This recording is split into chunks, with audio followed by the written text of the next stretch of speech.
We're very grateful for Maharishi, Guru Dale, and that you are blessed and we are blessed to have you. Thank you so much. Thank you very much for this introduction, Radhaji and Ji. I am very happy to be invited by you to address to the meditators, siddhas, and the local community in Suriname. And now I would like to share with you some knowledge about Maharishi Vedic architecture. We usually call it Sthapatya Ved, that is the Vedic original name, or it's called also Vastu. No, I prefer to use the name Vedic architecture. As an architect, I prefer to use this name because it's more accord what we do in the area of architecture and design. So now I would like to start to share some slides with you, and I will be explaining each slide at the long of this presentation.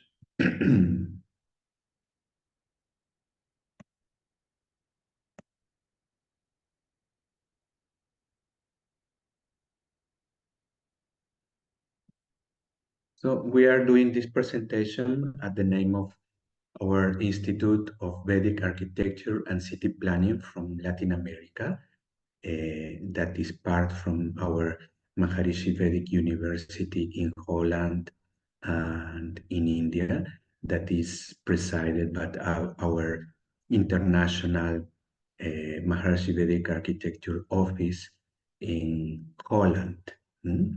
So we are organizing these lectures, design, consultancy, and all that is related with Maharishi Vedic architecture and city planning in our countries in Latin America and Caribbean. So Vedic architecture is architecture in harmony with natural law, and the proper name, the proper Vedic name is Sthapatya Ved, and is having the name of Maharishi Ji together with the name Sthapatya Ved, because Maharishi Ji did the reformulation of the science that was lost during the last centuries in India. And we will start with this phrase from a very famous architect from Finland, but he was based in USA, Louis Kahn. And he said that everything is consciousness. In this resides the secret of how we are made. Know it. You can reach the ability to build the universe from knowing a simple leaf of grass. So this very important architect in the past century, in the 20th century, that was changing the face of the architecture in the world, recognized that everything is consciousness. Not that we are just made of consciousness, but that also that everything in the universe is consciousness, and also that we can know this only element of creation by knowing just very small things as a simple leaf of grass. Such a knowledge, such a wisdom in one very important modern architect. And Max Planck, the father of modern physics, says that I consider consciousness as fundamental. Matter is a derivation of consciousness.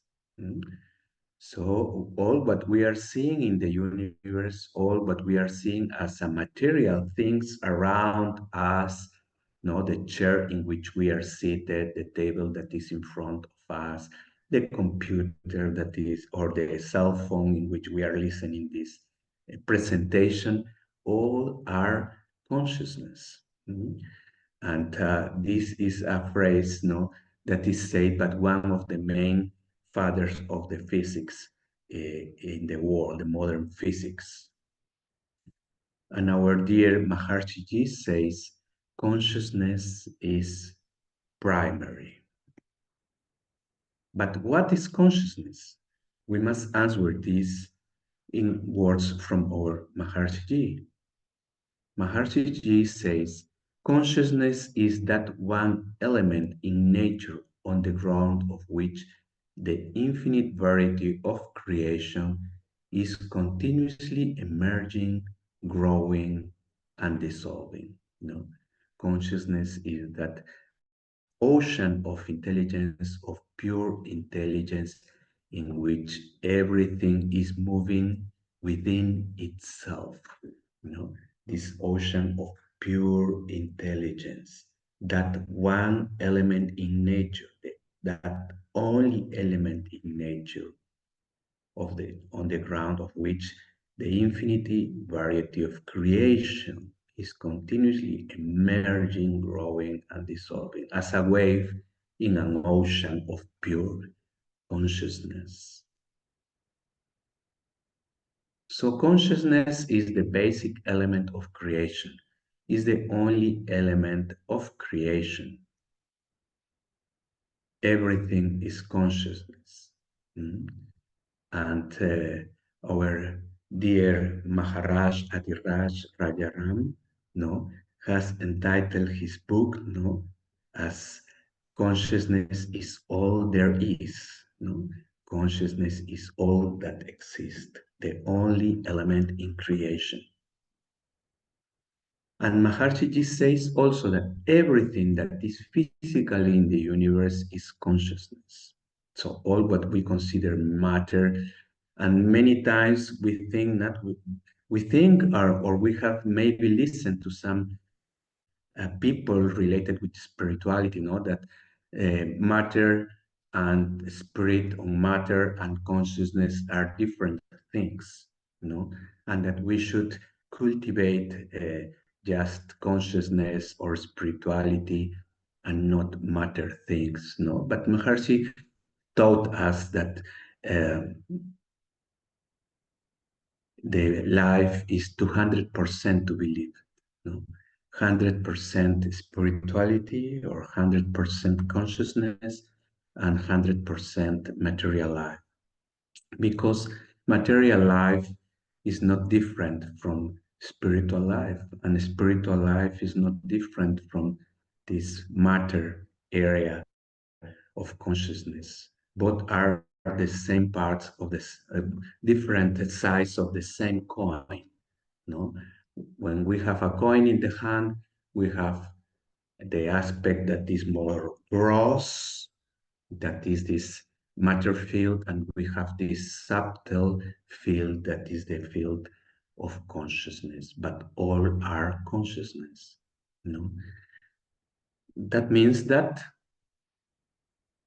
the science that deals with the movement of matter is a science of consciousness. And for that, architecture is also or should be the architecture of consciousness, should be a consciousness-based architecture.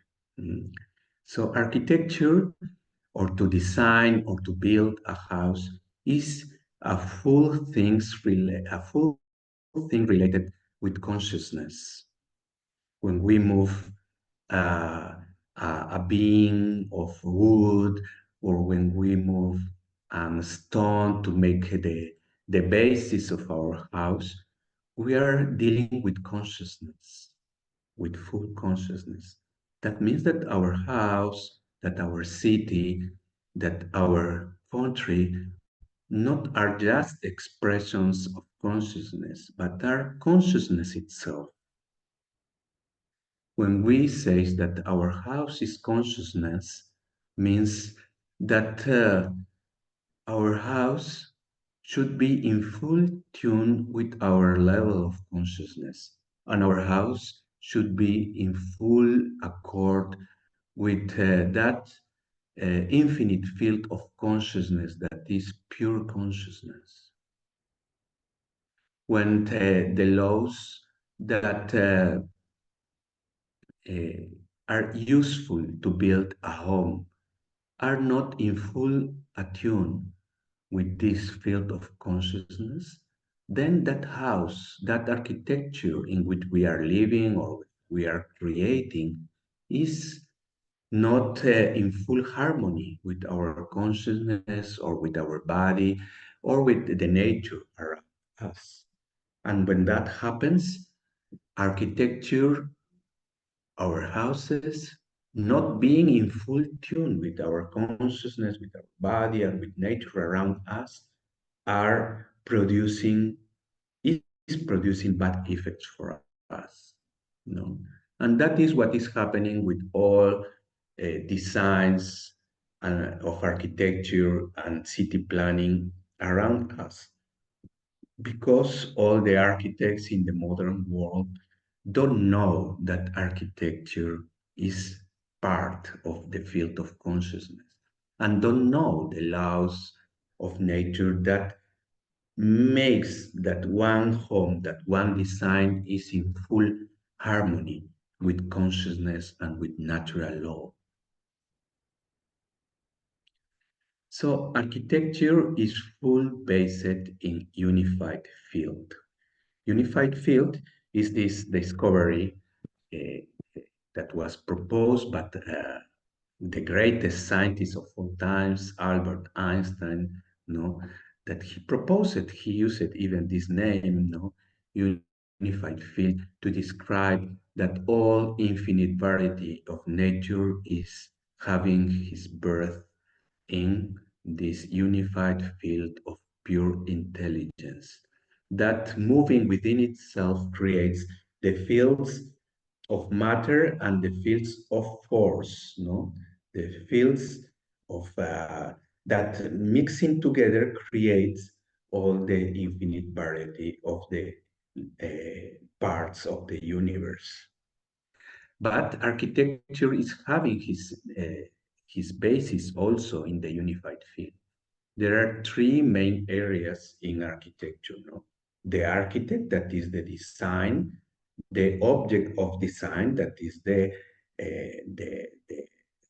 house, the city, no? And the methods to design. So there are three areas in the architecture. And these three areas are also related with the structure of the building, the design of the building, and the form of the building. No? So these three areas are related also with these three main principles of Vedic science that are Rishi, Devata, and Chandas. And together, these main principles of Vedic science create the unity, and this unity of these principles is called Samhita in Vedic science. And in architecture, these three principles together are making the unity of the design. And this unity of the design is the house, the home in which we are living, the town in which we are living, the city in which we are living, the country in which we are living. You know? So are different levels of this samhita, of this unity of Rishi, Devata, and Chandas, and this unity of the form, the structure, and ways of design that make together the object of design, which is the samhita. So all aspects of Maharishi Vastu emerge from the unified field, that is the field in which time and space are united, no? And space is the main object of architecture. Architecture works shaping the space, no? We live in that space and we call that space home, or we call that space our dormitory or our living room or our kitchen. But that space is created by the design. And that space It could be a small space if we have, for example, the ceiling too low or the walls too near, no? And usually this space is in square or cubic way, no? But that space could be in many shapes, no? So the space that is infinite in the field of consciousness is having a shape thanks to the design of architecture. So architecture is the science of space, is the science in which we shape space to be in harmony with our consciousness. And when this shaped by the design of the architect, is not in harmony with our consciousness, then when we go into some space that we call room or we call house or we call city, no, when we go into that space, we have different sensations, different feelings, no, feelings of joy, feelings of happiness in that space, harmony, natural law, or we have or we can have feelings of disharmony, no? We feel maybe when we go into some house or when we go into some space, we can feel fear, we can feel joy, we can feel expansion of consciousness if we go into some very nice church or sacred space, no? So the space is there always and having all possibilities, no? This akasha, no? But it's having some shape thanks to the design of the architect. Mm. And if the architect is not having the knowledge of the natural law, the knowledge of consciousness, then he shapes this space just by his own tensions, no, by his own background of emotions, and then he feels, oh, I should make this very impressive, no, because everybody should know that I am a great architect. And maybe when some person goes into that space created by these feelings and this consciousness of the architect that is not in full harmony with natural law, so for that it's so important that the consciousness of the architect be in full harmony with pure consciousness. Because wherever he designs and is in his mind, in his consciousness, thanks to the creativity and the process of design, he makes that into reality, and we then are going to live in what the architect felt first in his consciousness. So if that consciousness of that designer or that architect is not close in full harmony with pure consciousness, then we are going to live in the consciousness of that architect, because that the consciousness of that architect is going to have that shape of that building in which we are going to live. So for that is so important that we choose very properly our architect, because we're going to live not in a beautiful design that he has made for us, but we are going to live in the consciousness of that architect that is having that shape that is putting in a in a form, no, that is putting in four walls the that space in which we are going to live, that space that we call home, that we call our dormitory, our living room, no? So the architect is never going to be out of our house, because it's his creation, it's his consciousness, no? So for that is so important that we choose properly the architect that is going to make our design, no? And in the Vedic culture, the architect was so important. He was called Stapati. No? Stapati. Sta means to be established, and Pati means the Lord. Stapati means that one that is established in his self, in his own self. That is the name of architect in the Vedic times. And he was so important that was after the Chakravarti, no, after the great emperor, the great king, the great Maharaja, no, he was the second in importance in Vedic times, in the Vedic kingdoms, no. He was even so important that he was in charge to crown the, the Chakravarti, the Maharaja.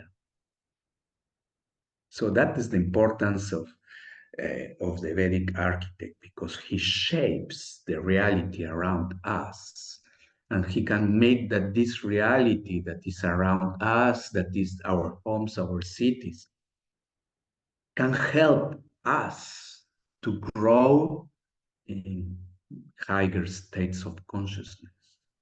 That is the importance of our home.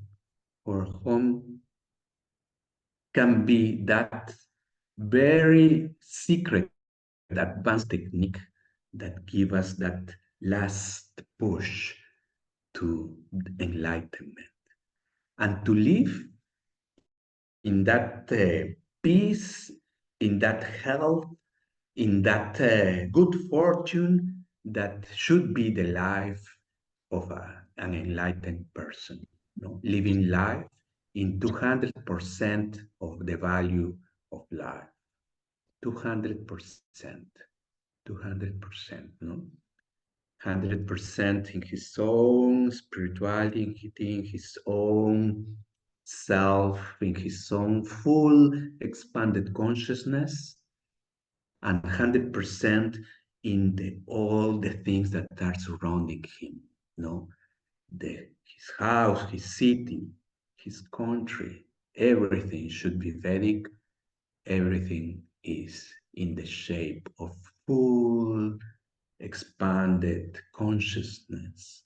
And for that is that architecture, Vedic architecture is architecture of consciousness.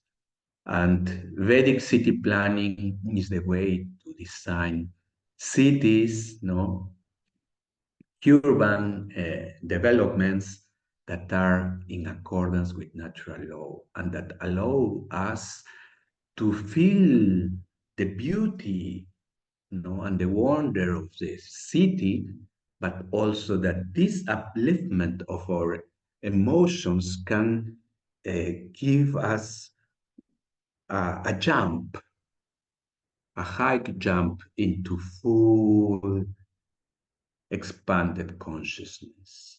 Full expanded consciousness when we close our eyes, when we are meditating, do our cities, advanced techniques, and full expanded consciousness when we open our eyes and we enjoy matter, when we enjoy the cities, when we enjoy our houses. So then we have our life believed in just flow, unbounded flow of full consciousness. And that is the importance of Maharishi Vedic architecture. And for that was the importance, the high importance that Maharishi gave to Sthapatya Ved, to Vastu, Maharishi Vastu, in his last years, saying that we should all live in Vastu houses, because this is the last impulse for us. If we are feeling, something is happening, I am meditating every day, I do my asanas, I do Ayurveda, I do so many things. But what is happening with your house? What is happening with your city? What is happening in your own room? So these things are connected with our consciousness also. Matter that is the last thing that we can think that is related with spirituality or with consciousness, actually is the first thing, because it's a circle, no? For that we say always mandala, no? Mandala, no? The seven mandala, the eight mandala, no? Rig Ved mandala. Mandala is a circle. So, and in the circle, what is first is also what is last, because in the circle, what is the first is together with is the last. So what we have taught during long time that was the last or that was the less important, that is matter, and that matter don't matter with the development of consciousness, is actually what really matters, what really matters. So when we are close to this full development of Brahmi Chetana, you know, unity consciousness, you know, we need to find the details, which details are not allowing us to be permanently in unity consciousness, no? And these details could be related with what is surrounding us, our houses, our cities, That is the great importance of Sthapatya Ved, no? That architecture that can give us the development of Brahmi Chetana. The way to reach higher states of consciousness through matter, through architecture. And of course, in the way in which we are developing these higher states of consciousness, we improve many things. As when we meditate. When we meditate, what is the purpose of meditation? What is the purpose to practice this Vedic science? The final purpose is to reach cosmic consciousness, divine God consciousness, to develop unity consciousness, Brahmi Chetana. But in the way, when we are improving these states of consciousness, we improve our health, mental health, physical health, we improve all areas of our life, behavior, emotions, relations with the people around us. We improve society, we improve the world, We are improving so many things because we are putting the arrow high. We want the arrow to fly high, to fly towards Brahmi Chetana, towards unity consciousness. And in that way, in which the arrow is flying towards his goal, we get good health, good emotions, with good balance in all areas of our life. And that is the thing that is happening also with Maharishi Vedic architecture, because we want to reach through this architecture. We want that this architecture embrace our full developed consciousness, our cosmic, our divine, our unity consciousness. We need that. We need that. If we have this kind of consciousness, but we don't have the vessel that can hold this consciousness, then how this consciousness can be expressed? We need a body to express that, but we need also our home, our city to express that. So to reshape the whole world was the wish of Maharishi, to rebuild the whole world. Why? Because the whole world is growing in unity consciousness, and it needs this vessel that can hold, can support, and can make it grow even more. All the work that we have done during so many years, meditating and flying and creating coherence through different coherence groups in the world.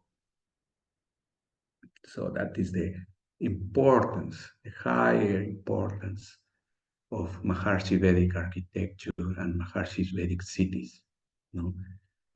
It's not just that we want a world that is more Vedic, no? It's that we need that as a vessel for our full developed consciousness. Mm. And so, Stapatya Ved for that is the Vedic knowledge to establish consciousness first in yourself. Mm. The state of yoga, the state of unity, is the Vedic knowledge to establish the consciousness of the perception that all that there is consciousness. Is the Vedic knowledge that gives the procedures and techniques to establish all kinds of human creation, architectural and urban spaces based in consciousness according with natural law. That is Stapatya Ved. Stapatya Ved then is Vedic architecture in harmony with natural. In Sanskrit, the word stapan means to establish, and Veda means the knowledge of natural law, the full knowledge of natural law. So Stapatya Ved is that full knowledge to establish first in yourself, you know, to be established in the state of unity, in the state of yoga, and the knowledge to establish that state of yoga, that consciousness in all matter. You know?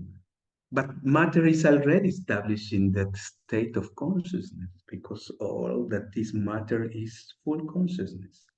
Then what should happen?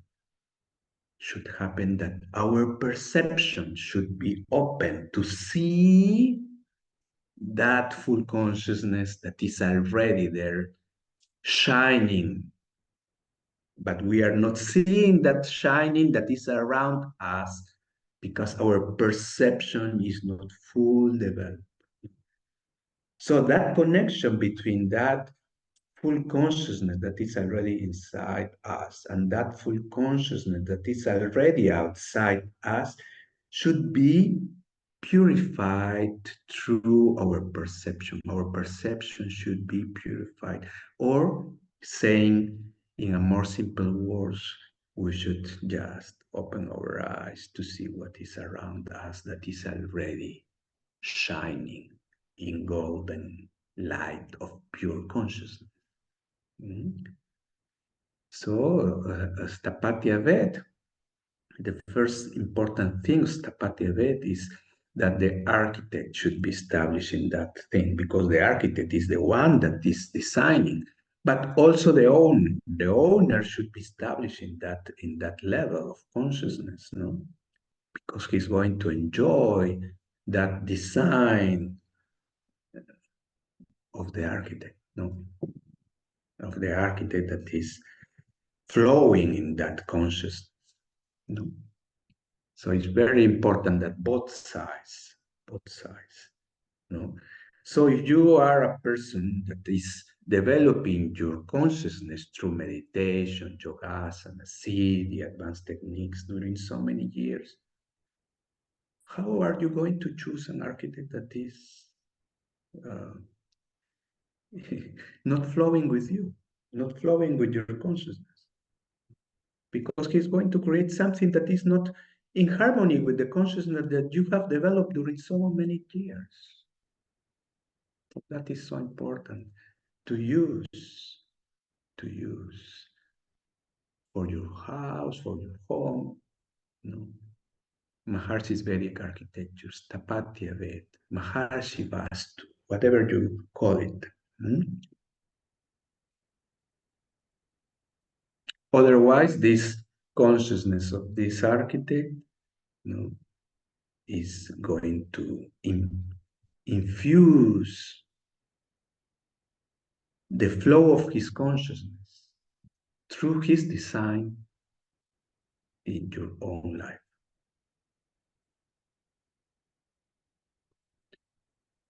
Sthapatya Ved is the Vedic science of architecture, and Vastu is the Vedic technology of construction.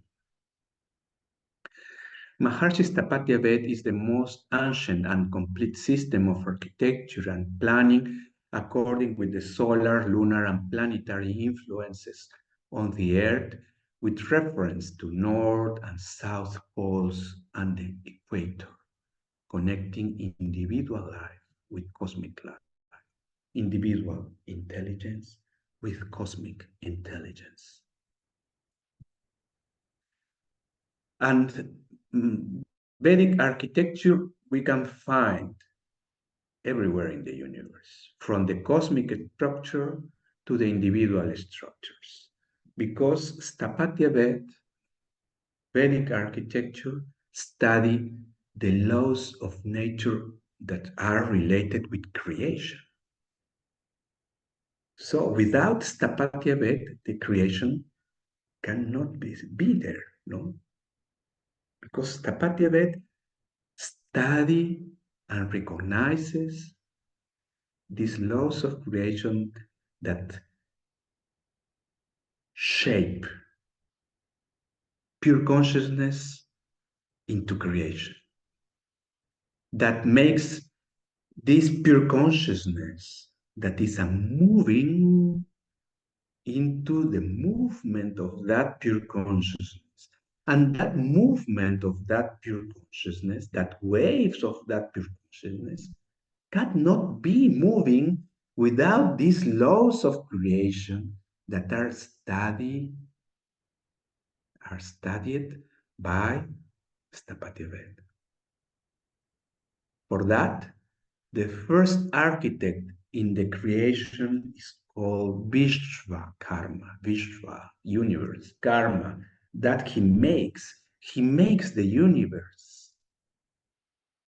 And for that, Vishwa Karma is related with Brahma, Brahma, the creator. So Vishwa Karma, the creator of the universe, and he can create the universe because he knows the laws of creation. And every architect should knows the laws of creation, because when he even creates, a chair, he's creating something, and he should create from that level of pure infinite being, consciousness, self. And from there, that consciousness is flowing and flowing and flowing till then we have a chair. How we have a chair? Because it's coming from the deepest level of consciousness. So when we are creating something, even when we create something that we prepare in the kitchen, we are creating, and we should create from that pure level of consciousness. So from when one creates something to cook, also he should establish first in his deepest level of consciousness. And for that is that always the food should be offered to the Lord. Because when we offer to the Lord, we connect ourselves immediately with that flow of divine consciousness. And then the creation comes. And the dish is nourished in all levels, not just physical, but emotional, mental, and consciousness, feeling and feeding consciousness. So the connection of the creator with that level of consciousness from where all is created. And that is the cosmic law that is related with creation. No, the creation of the universe and the creation of our home. And we know that from the Veda, this sentence, Yatapinde Tata Brahmande, that means that the same laws of nature that are present from the infinite small, from the infinite large, no? Infinite big and the infinite small, or are moved by the same laws of nature. That is what is saying in the Veda. But also some last mathematical laws, the fractal theory, no, that have been discovered 40 years ago, no, fractal geometry says exactly the same, no, the same things that are moving in small shape are growing and growing in different scales, no. So we have the infinite, in the infinite, the same laws that is moving in the smaller scales, no, fractal geometry. And on the knowledge of Vastu Vidya, the Maharishi's Tapatya Ved, is in the Vedic text, Manasara, Mayamata, Brihat Samhita, Samarangan Sutradhar, Vishvakarma Sutra, the Vastu Sutra Upanishad, among many of these great Vastu Vidya's Tapatya Ved books. And one of these texts, the Vastu Sutra Upanishad says, Yatha Brahma Vidya Tatha Rupa Pragya. It means the real knowledge of the form gives the knowledge of Brahman, the totality. So if we know the form, how to create the form, if we know how to create a home, a house, then we have the knowledge of Brahman. Full knowledge of architecture can give us the full knowledge of the universe. And it continues, the Vastu Sutra Upanishad say, Rupa Karmani Brahma Prati Adayant. To create a form, to make a design, it's to manifest totality, to manifest Brahma. So as we have the knowledge that our body, is Brahma, is Ved, Aham Brahmasmi, we say, we are Brahman, we are the totality, Vedoham, we are the Veda, And through the knowledge that our dear Maharaja Adiraj Rajaram has expressed in his book, that the whole Ved is expressed in human physiology. All Ved is expressed in human physiology, yes, but all Ved is expressed also in our house, in our city, in whatever form we create. To create a form, to make a design is to manifest the totality, Brahma. Rupa Karmani Brahma Prati Padayat. And the Rig Ved confirms that in the Mandala 6, when it says all forms are an image of being, all forms are an image of Brahma, of the totality of full consciousness. So we are arriving to the main principles of Vedic architecture, Sthapatya Ved. And these main principles that helps to brings that our perception is linked with this full shining consciousness that is around us are four: proper orientation, proper placement of the activities and rooms according with solar and cosmic influences right proportions, and the Brahmastan, that is the center of life. We are going now to explain a little bit about these four principles. Health, happiness, and fortune are all influenced by orientation of the buildings. The main principle of Vedic architecture then is orientation with reference to the sun and with reference to the earth. In reference to the sun, because the sun is towards east, and in reference towards earth, because we have the north and the southern poles that create this magnetic field in earth, that is having like a shield around, the earth, this magnetic shield that is connecting north and south poles and east and west, making I don't know the name in English, but like a net, no? And this net is in perfect alignment with reference to the north and southern poles and in reference towards east and west. The strongest influence of natural law in Earth comes from the sun. On this path from east to west, from sunrise to sunset, the sun generates different qualities of energy. And this different quality of energy makes that the orientation of our building have different qualities.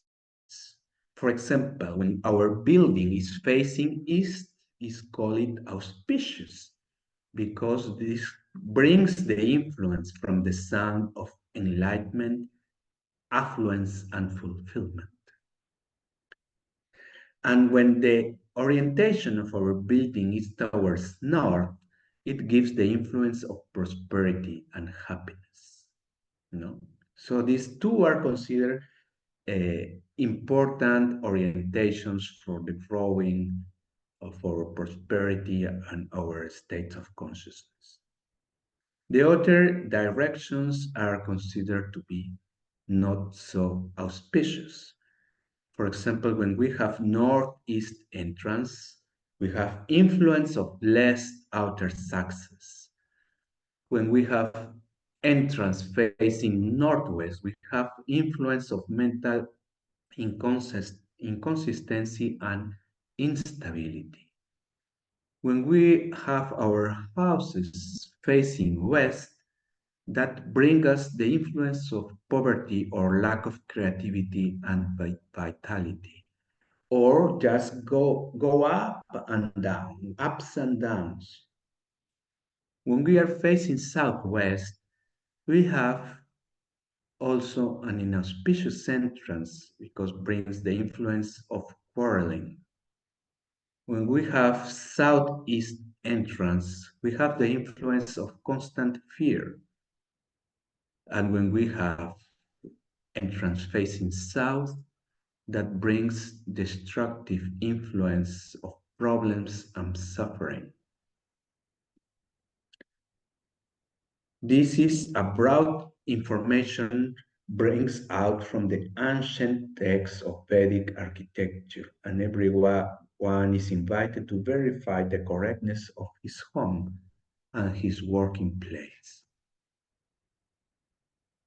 Wrongly placed entrance of the house may contribute to inauspicious negative influences, anger, aggression, constant fear, poverty, lack of vitality and success, chronic diseases, because we are in a design that is not in full alignment with natural.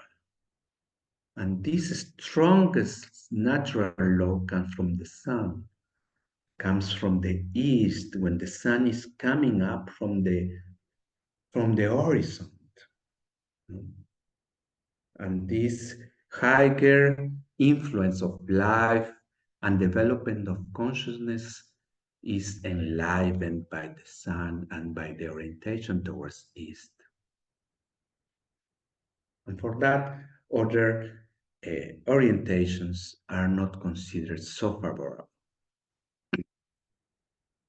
People do not know that many misfortunes and even diseases arise from lack of proper orientation of houses in which they live and work.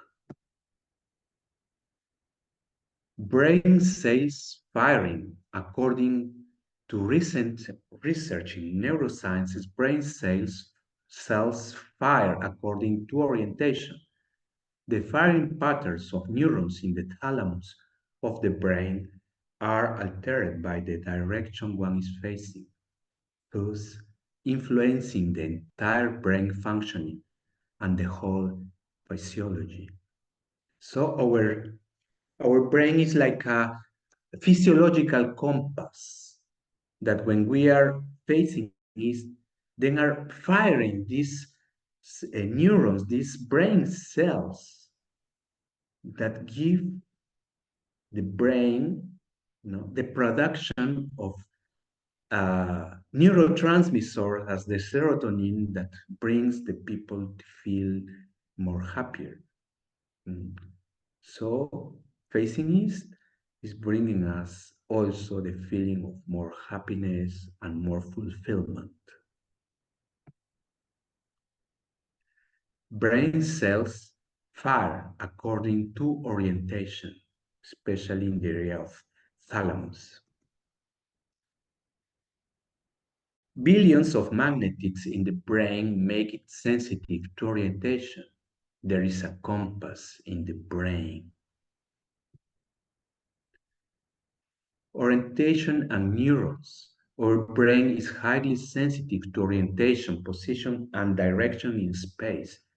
The emission of neurotransmitters and the vibration of certain neurons in the thalamus and hippocampus change in proportion to angular velocity in the direction in which the head moves. There are specific neurons for orientation.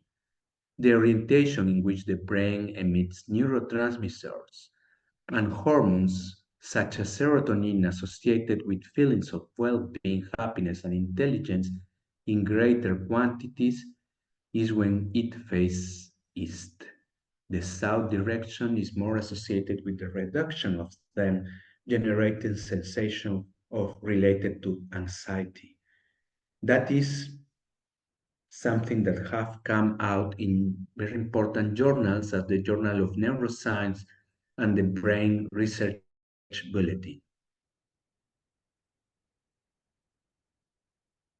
A study published in the Journal of Social Behavior and Personality regarding the effects of orientation of houses found that there were 75 more burglaries in homes with south entrance compared to homes with north, east, or west entrance. A research project conducted by a cardiologist in California revealed that 50% of his heart patients lived in homes with south entrances.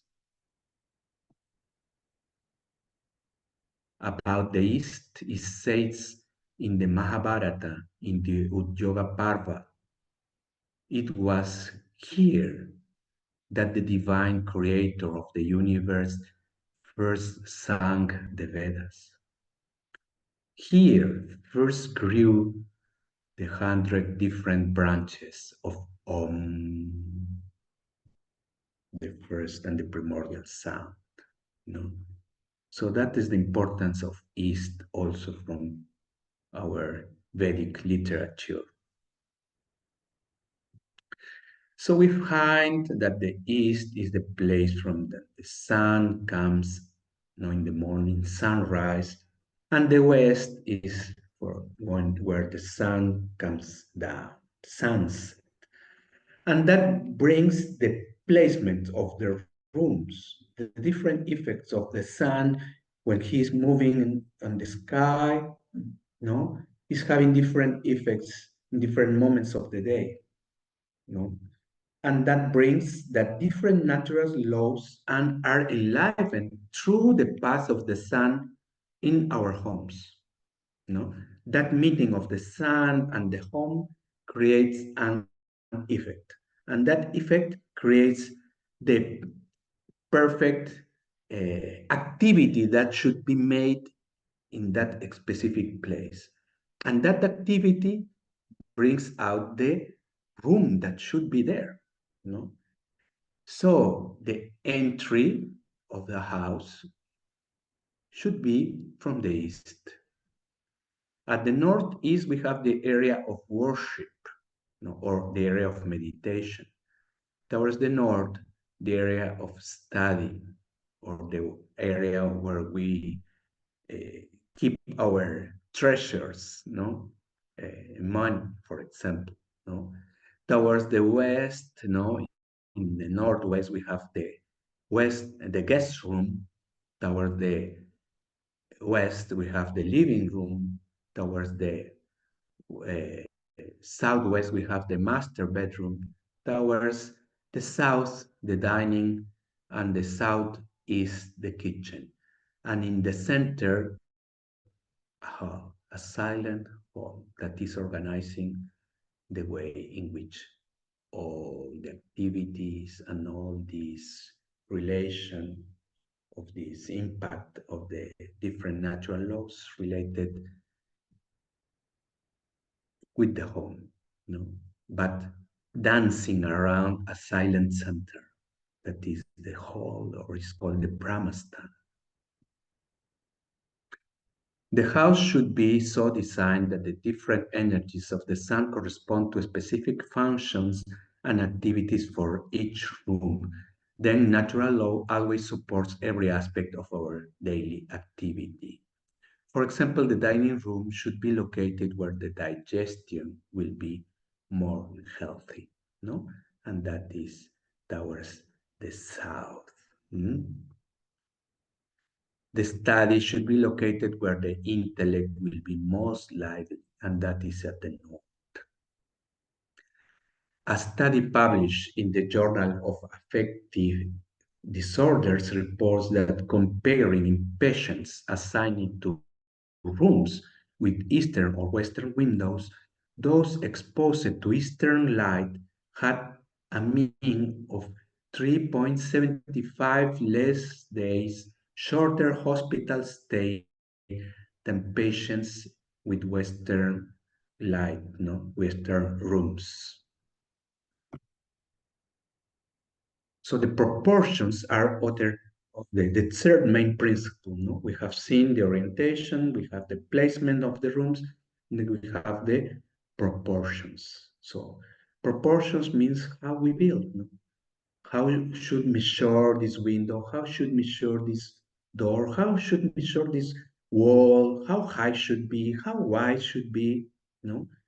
So all these proportions, all these measurements of the house or of the city should be in accordance with the cosmic bodies. The relation of the body of the house, the house is a body, is in relation with the body of the owner, of the owners, and in the relation of the cosmic body. And the cosmic body is made from different elements, and these elements are the stars, the planets. So the influence of all these cosmic bodies is very important. And through different Vedic formulas, very important Vedic formulas that the Stapati knows, the house can be designed in perfect harmony as an instrument, a musical instrument. We can consider a Vedic home a musical instrument. And if a musical instrument, is not very well tuned, the music is not going to come properly. So that attunement of the home is made through these different measurements, these different specific, sizes of the houses, of the windows, of the walls, the width of the wall, no? So all these are calculated, and is one of the main works that the Maharishi Vedic architect is doing, no? The proper concert of the house, the concert of all the parts of the house, no? Through this knowledge of the proportions and the relation of the parts with the whole, this relation of each part with the whole, and the relation of this whole with the whole universe. And our Dr. Tony Nader, Maharaj Adhiraj Rajaram, researching in human physiology under Maharishi's guidance, discovered a precise one-to-one relation of the brain physiology with the cosmic counterparts in the structure and function of the cosmos. Not just the brain physiology, but the physiology of the house, the physiology of the city, the physiology of our room, all are related with this cosmic body, with this full consciousness that is all that there is. The Vastu design principles give the outer proportions of the Vastu buildings in terms of length, height, and width. And these auspicious dimensions and symmetry are designed and calculated according with cosmic formulas stated in the ancient Vedic text and revised by Maharishi Ji. And this makes also the difference, no? Because in the last times, there are many people that says that they are doing Vastu designs. They are not even architects, but they are doing Vastu design, no? From where is coming this knowledge? From something they read, from something they heard, or from some enlightened master. You know, we have the trust that Maharishi Ji, in his full expanded consciousness, has revised and give the proper direction for the vast knowledge, and have prepared a proper Maharishi Vastu architects to give the knowledge and consultancy to everybody that wants to use this knowledge for his full, perfect health, mental, physical, emotional, and consciousness. Creating symmetry and order, the same Vedic rules of position, proportion, and symmetry in accordance with natural law are also applied in the distribution of rooms, including the orientation of beds and seats, so that natural law always be smiling at every aspect of our daily lives. So Maharishi Vedic architecture sees all the design of their architectural parts, but also the we can say the interior design, no? The interior design. Where should be the TV? Where should be the bed? Which orientation should have? No. In which direction we should take a bath? No. To have the proper influence of all natural law. No. And the fourth principle is the Brahma stand. Everything in nature is organized through centers. Brahma means fullness, stand or totality, and stand means establishment. The establishment or the place where Brahma or the totality is the center of the house, the center of the city. No? And we see that everything in nature is organized around centers, the center of a flower or an atom, solar system, or a galaxy. Even the non-linear dynamical system studied by chaos theory have dynamical centers that are called attractors. Vedic architecture, Sthapatya Ved, includes that essential element in architectural and urban design, which is called Brahmastam, the place from which Brahma, the totality, radiates.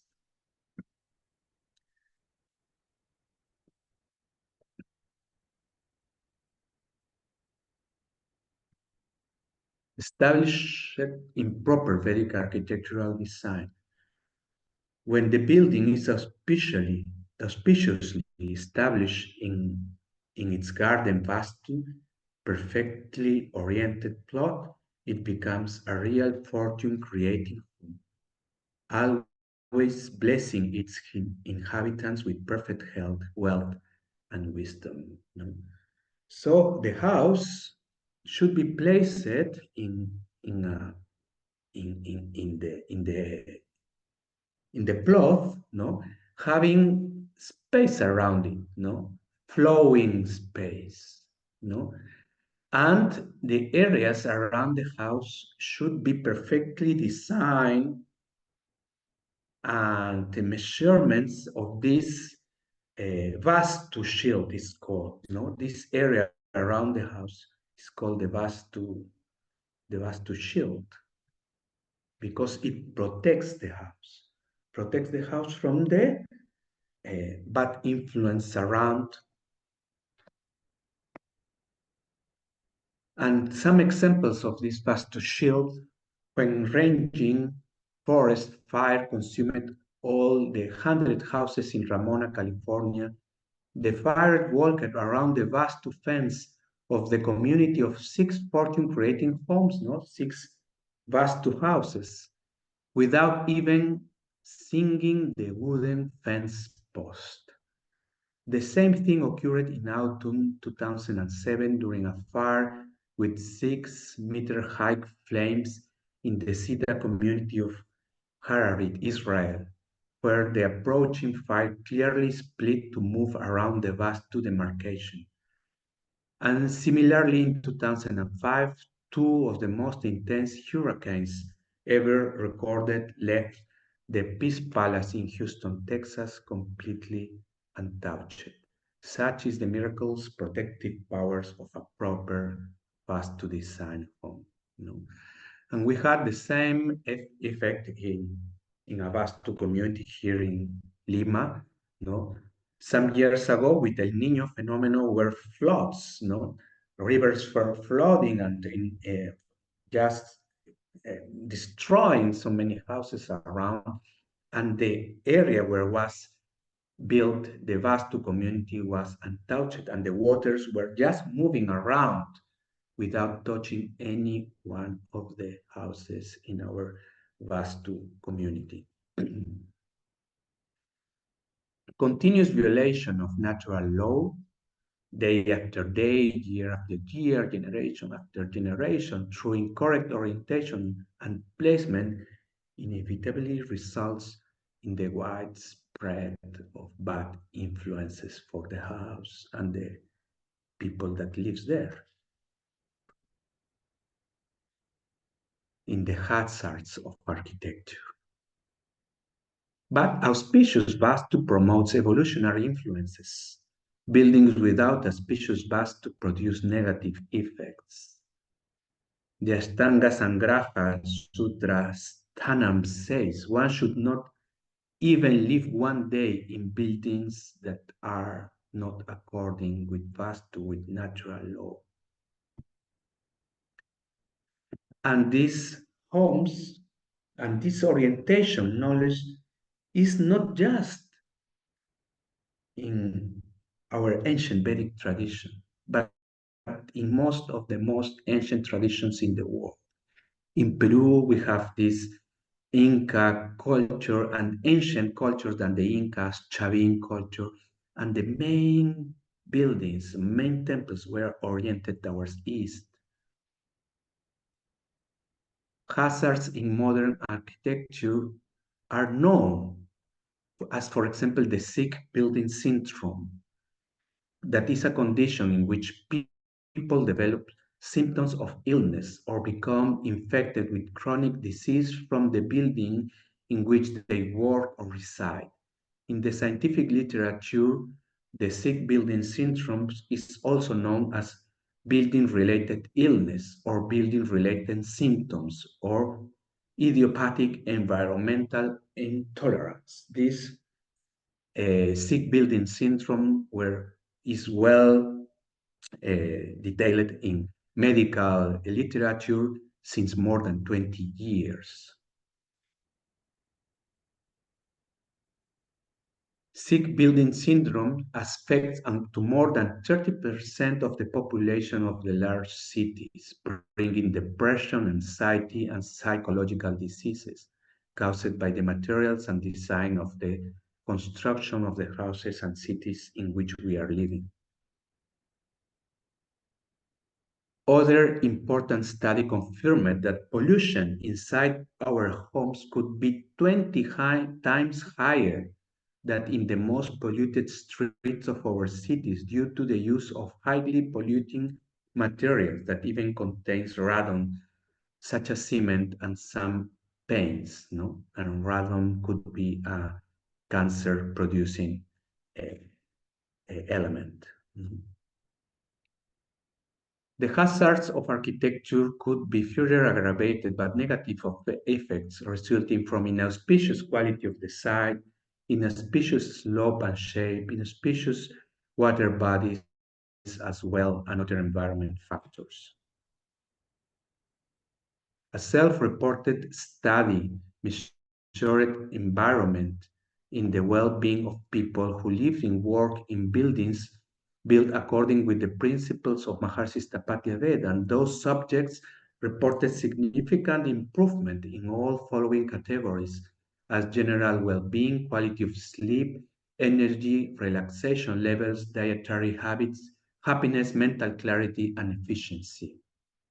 And we are going to see now some very important scientific studies specifically about Maharishi's Tapatya Veda. Here we see benefits for children, for example, no? In Maharishi Vastu owners houses, no, worldwide, published in 2007, and was found that almost 90% were feeling happier, almost 70% were feeling more healthier, and almost 45% were better in the school, in the performance in the school. Then we have this greater success measurement living in Maharishi Vastu houses. Owners living in Maharishi Vastu houses, 92% says that we're having more success. 75% says that they had better family relationships. Almost 70% improving their achievements in their profession, and almost 70% increased their wealth. And improving quality of life living in Maharishi Vastu homes. We had almost 80% of the family relations improved in Vastu houses. Fulfillment of goals, more than 80%. Comfort living in Maharishi Vastu home, almost 95%. Overall quality of life improved, 90%. And about health, in mental health, 80% of people expressed to have a better health living in Maharishi Vastu homes. 70% expressed to be having a better physical health. 60% had better sleep, and 85% were feeling less stress. This is another study about improvement of creativity living in Vastu homes. No? In verbal originality, no, the creativity increased quite almost a double. And in figural originality, also this creativity increased quite a lot, no? And this study was published in Creativity Research Journal just 2-3 years ago. Other study making studies in the brain, no, when they were facing east, resolving puzzles is resolving in different directions. And it found that when we were resolving difficult puzzles facing east, the speed was higher as well as in the north, as was less speed in solving these puzzles facing south and west. Then is a very important study published 2 years ago about sunlight and orientation in Maharishi Vedic architecture, a theoretical and empirical study of hemispheric effects. And this study found that the same effects felt in the northern hemisphere and in the southern hemisphere using Maharishi Vedic architectural principles were the same. This is very important because many people using, for example, bioclimatic architecture says that the houses designed in northern hemisphere or in southern hemisphere should be different because the sun is flowing in a different way in each of these hemispheres, no? So that was one of the points that they were having against the Maharishi Vedic architecture. But then this study made over more than 150 owners of different homes in northern and southern hemispheres showed that the effects of Maharishi Vedic architecture are the same. So we should follow these principles in the northern and southern hemisphere, being sure that they are going to be perfectly healthier for us. No? So we have this summary of benefits. In the northern hemisphere in blue and in north hemisphere in orange, no? And we have that the benefit practicals in their life were 88 and 91% of in both hemispheres. In improvement of quality of sleep, 60%, 59% and 63% in northern and southern hemispheres, respectively. Better mental health, 78% in northern hemisphere and 76% in southern hemisphere. Less stress, 82% northern hemisphere, 83% in southern hemisphere. Better relationships in the family, 76% northern, 79% southern. Better physical health, 67% in northern hemisphere, 64% in southern hemisphere. Better financial status, 72% northern, 70% southern. Better feeling in life, better meaning in life, no? To know better what you want to do in your life. 78% northern hemisphere, 81% southern hemisphere. Better spiritual development, 83% in northern hemisphere, 97% in southern. Better luck, more fortune, better fortune, 80% northern hemisphere, 85% southern hemisphere.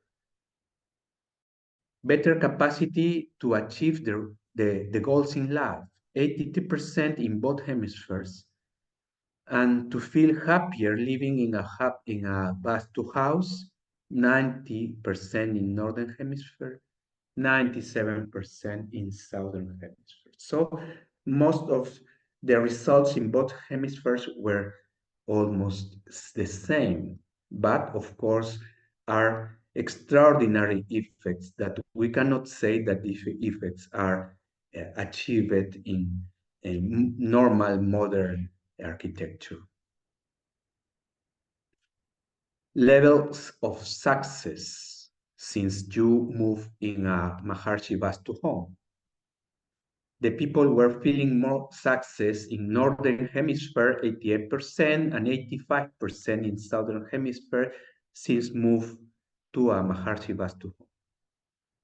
More wealth, no, 56% in northern hemisphere, 48% in southern hemisphere. Better professional development, 55% in both hemispheres. Better decisions, 22 and 27%, and more creativity, 22 and 27%, also in both hemispheres. And we find, as I said before, that these laws of nature were used also in very important ancient cultures. In Greece, for example, we find this, no? In Mileto, we find this access in northern and southern hemispheres and the home's entry towards north and towards east. Also, we find this in the Roman cities.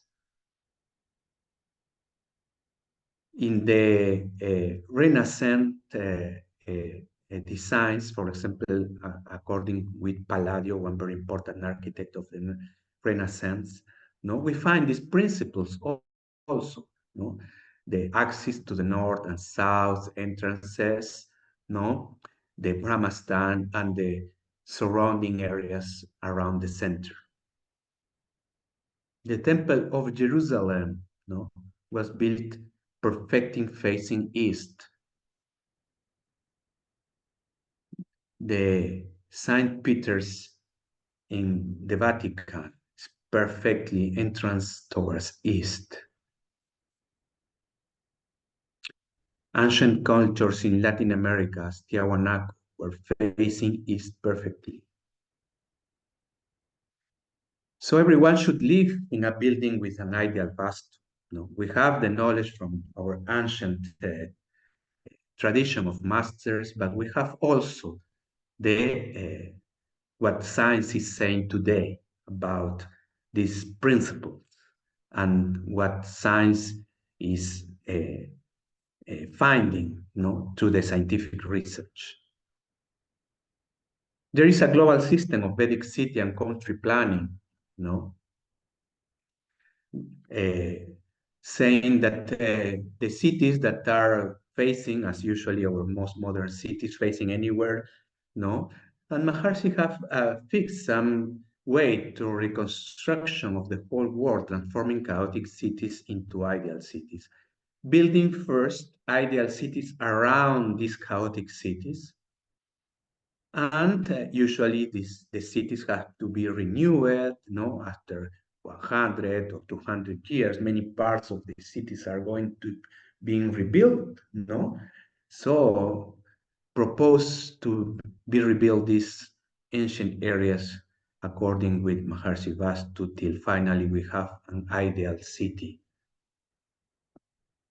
An example of ideal city planning with modular master plan system. Maharishi Vedic City was designed in US, no, close to Iowa, with these fortune-creating homes, as are called these Vedic homes. These are placed in Maharishi Garden Village in Rendlesham in UK. This is Maharishi's Vedic University plan, in ideal plan in that is being rebuilt in Holland. Building peace palaces around the world is something very important. We have this in Houston, in Lexington, no, in Bethesda.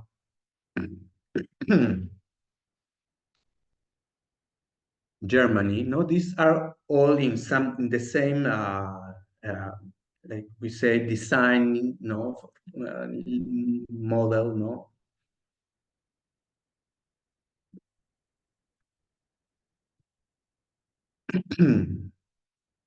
And we have also these homes and buildings in some international portfolio that more or less are having the same design, but the design could be changing according with the place and with the city and with the country and with the style. The style could be different in different parts of the world, not having specifically these designs. We are going to see different styles, no? These are mainly in USA or in Europe, no? Having this Western style, no? This is a more small house in Finland. This house quite small in Ukraine, so we cannot have only big houses. No, we can have small houses. This is in Greece. No, the important thing is the orientation, the symmetry. In Sweden, very small. No, and we are going to see now some designs in Latin America. This was designed for Colombia in Barranquilla. This is the process of the building. This is also in Colombia, in Bucaramanga. The house ready, the area of the Brahmastan, and the placements of the rooms around the Brahmastan. This is in Bucaramanga, the design of the house, and this is the house already built. There is the house of a poet and teacher. This house is at the outside Bogota. This is a urban development in Lima with 400 plots of 1,000 square meters. This is one of the models of the houses for this development. This is another one. This is one park, Vedic Mandala Park, that was designed for this urban development. And here is the process of building of the park. This is quite a big house, around 700 square meters in just one floor. The open area in the center, in the middle, is the Brahmastan, as you see here when I am pointing. This is the process of the building of the house. This is the floor plan of the house, no, with an open area in the center, the Brahmastan, the entrance towards center, and several rooms around the Brahmastan. And this is an international publish in a journal of architecture, speaking about this house, no, explaining the different areas and the placement in this Vedic house design. This is another urban development in Lima. This is 1,000 hectares development. It's a whole ecological Vedic city. This is one of the modules. This urban development is having eight modules. No, this is one of the modules. This is an aerial view of the placements of the plots, some areas that were developed. This is an ancient, an old picture, no, maybe 8 years old. Now all this is built already, no, with all the plots perfectly oriented.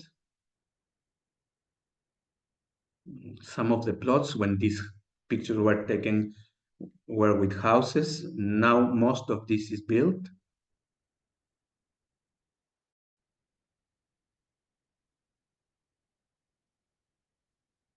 and is placed in an area of Lima that's called Cieneguilla.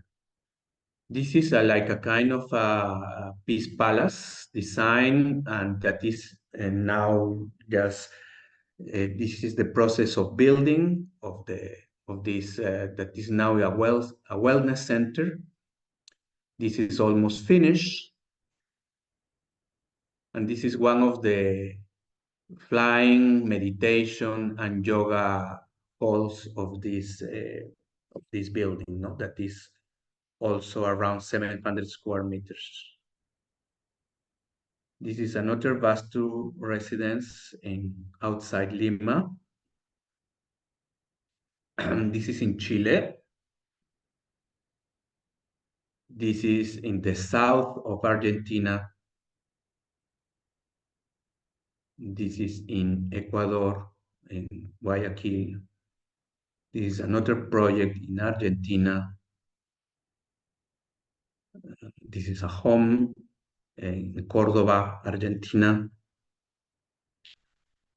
This is a big residence in Brazil. Yogasana in Lima. A house in Costa Rica. Another house in Mexico that was just recently finished. The floor plan of the house in Mexico. The lateral views. So Maharishi says, think big, so we should not think that we cannot have a Vedic house. We should always think the higher first. So we should think that we need and we should have as soon as possible our Vedic home. And we have our Institute of Vedic Architecture and City Planning of Latin America and Caribbean, that is part of Maharishi University, Vedic University. And this gives different services and general consultation, advisory, site evaluation, building design consultation, custom house design, master planning, and city planning. And here we have the contacts for our Latin American Caribbean office. We have the WhatsApp that is +51 from Peru, 9886147777. That is our Maharishi Vastu office for Latin America. And there are the other office for all countries, Vedic Architecture at maharishi.net, and for North America, info at maharishivastu.org.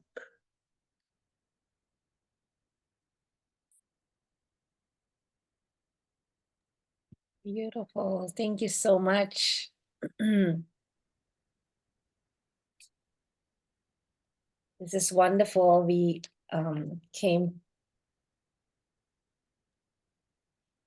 to yes, maybe there are some questions. Sorry if maybe took them long. No, you're not done. We have questions. 1 second, what I'm doing here. It's, yeah, we have questions. Thank you so much. We wow, that is a lot of knowledge, and I think you answered a lot of questions already, but if there are any questions, please, people can ask questions, please.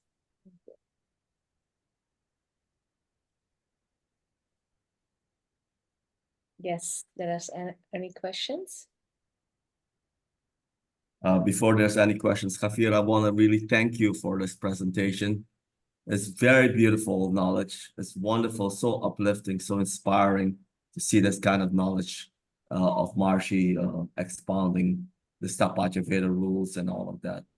I'm just curious, in your country itself, how many places have you built in Stapatya Veda form? Well, we have these two urban developments that are quite big, no? One is for 400 plots and another one is 2,000 plots. Not all already developed, no? We can say that maybe 800 plots are already placed, no? And we have made some basic designs for this area, and many people is living now in this kind of houses, no? With full Stapatya Ved knowledge, we have like 2 or 3 houses, no? The another houses are based in Stapatya Ved, Maharishi Stapatya Ved, because in Peru we have this ocean towards west, and we have the mountains towards east. So we decided to use, even if this is not a perfect placement for a Maharishi Vastu house, we decided to use Maharishi's Vedic principles to have this kind of designs, but are not perfectly Vastu homes, no? So we have many of these in these 2 urban developments that we have started here. And we can say maybe there are 70–80% of Maharishi Vastu. Wonderful. I'm just curious, like if someone in my country wanted to start to build from scratch, we have the ground. How long does it take to develop a plan, to build a Vastu house and all of that? On average, how long will it take? Well, if there is already the land, we should evaluate the land and to see if is a Vastu. perfect placement for Vastu home. No, and then the process of design, depending, no, could be 2–3 months, depending of the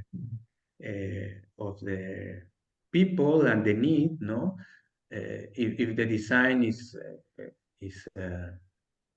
more complex, we can take a little bit more time, no. Also, we have the advice, the permanent advice of Maharishi Vastu office in Holland. So our designs always goes to Maharishi Vastu office in Holland, in Maharishi Vedic University to be overseen. So this also can take some little time. They don't take months, but some weeks to review everything and to give the full approval. Yeah, thank you. I just wanted to explain to the people that are not familiar. Maharishi Stapatya Veda is part of the whole Maharishi Ayurveda holistic approach to health and wealth and happiness. It's one of the techniques that we use. Primarily, we do TM and TM-Siddhi program because we go to the source of natural law within ourselves. But we also do asanas, pranayama, we do diet, nutrition, we do sound therapy, we do marma therapy, but we also do Vastu therapy, and that's what your expertise is, right?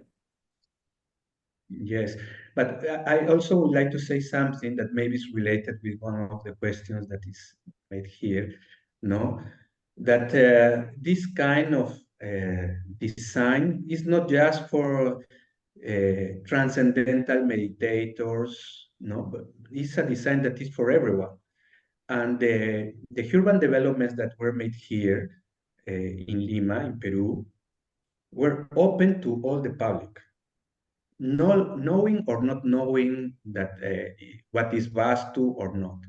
Most of the people were not knowing even what is meditation or yoga. Why they buy these plots or these designs? Because this design is cost effective, no, and the urban developments are bringing a lot of benefits for the owners, no, as clubs, no, swimming pools, horses, no, many things that they like. No, everybody likes all these things to feel happy in their life. So people is buying a benefit, and we should see this, no. We should not think that these designs are just for meditators or just for spiritual people. Everybody is spiritual people, knowing it or not knowing it. And everybody needs this kind of design because everybody needs to have a better health.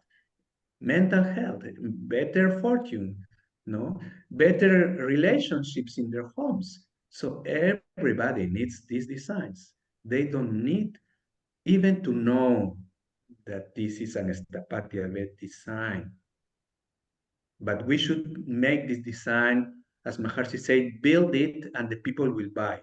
So we should do that and think in that way, not think that our market is just TMers or people related with spirituality. Of course, they would like, but we should not think narrow that this is that our our only people. We should think to benefit, and as Maharishi said, to rebuild the whole planet.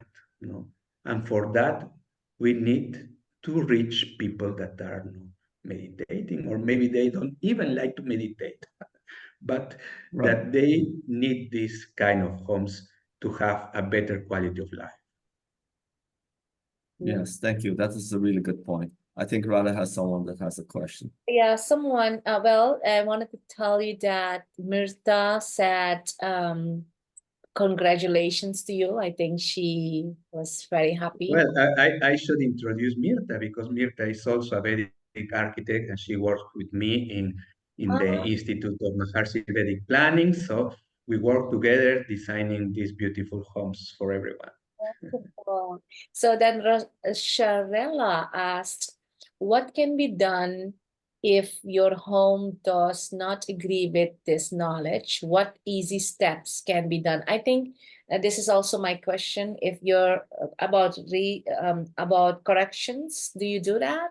And how can we Yes. But Maharishi Ji was not recommending very much corrections, because when a glass is broken, you can put the parts together and fix it with some glue, but the glass will always look broken, no? So it's better to put your attention, just your soft attention, in what you need, and you need to, of course, to have these perfect vessels for your full development consciousness. That is a perfect design, Maharishi Vastu. Of course, we can improve some things in the way, no, because maybe to have a Vastu home quickly is not so fast, no. But when we can start doing some things, for example, first thing, where we cook, which direction we are facing for making food. We have explained the importance of creating foods during this talk, no? So we should cook facing east. We should cook facing north. Why cook in this direction? Because we are feeding ourselves and we are nourishing from the consciousness of the one that is cooking, of course, but also for the natural laws that are surrounding and affecting what we are cooking. And that becomes our body, and that becomes our consciousness too. You know? So the effect of the food is very important, and to cook facing east and facing north is very important. And to have, if it's possible, to have the kitchen in the southeast area of the house is very important. Otherwise, to have it in the northeast area of the house is the second possibility. You know? So the control of the fire element is very important, and the control of the fire element comes when we put him in his own place, no, southeast or northwest, no, and facing that when we are cooking. The second, in which direction we work, because from in the direction in we work depends of the success of our life, depends of the income that will come, in the way that we can have our full Maharishi Vastu home as very fast, no?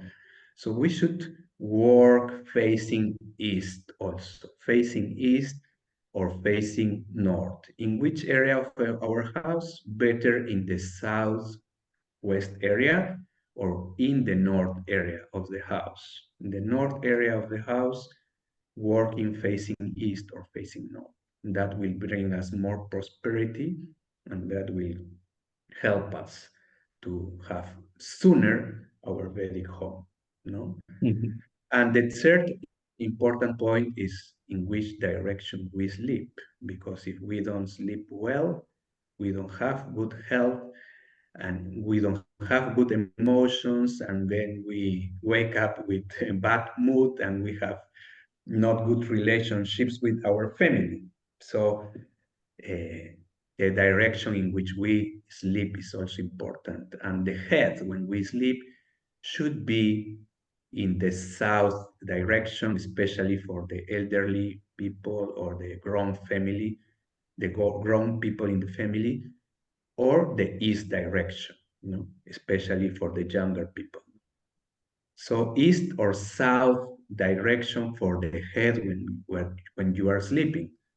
So the foot should be towards north or towards west. And the fourth is where we eat, in which direction we should eat, facing east or facing north, especially the ones that guide the family, the fathers, the parents, very important. They should always eat facing east or facing north. Following these simple guides, you will improve your quality of life, and you will get sooner the finances to build your own Vedic home. But have that in mind. These are the steps, but you should not feel that, oh, I am working towards east, but my home is facing west. No, that is not the solution. That is just one step towards the solution. Okay? Beautiful. Thank you so much. So you recommend older people sleeping with the head in the south? East and south, yes. Okay, east and south. Okay. So we have a next person wanted to ask a question. That is Miss Sila. So go ahead, Sila. Yes, thank you. Sila Thank is you so a much. meditator and she's a psychologist as well. Yes. Yeah. Thank you so much, Senor Javier. I was lucky then when I was building my clinic.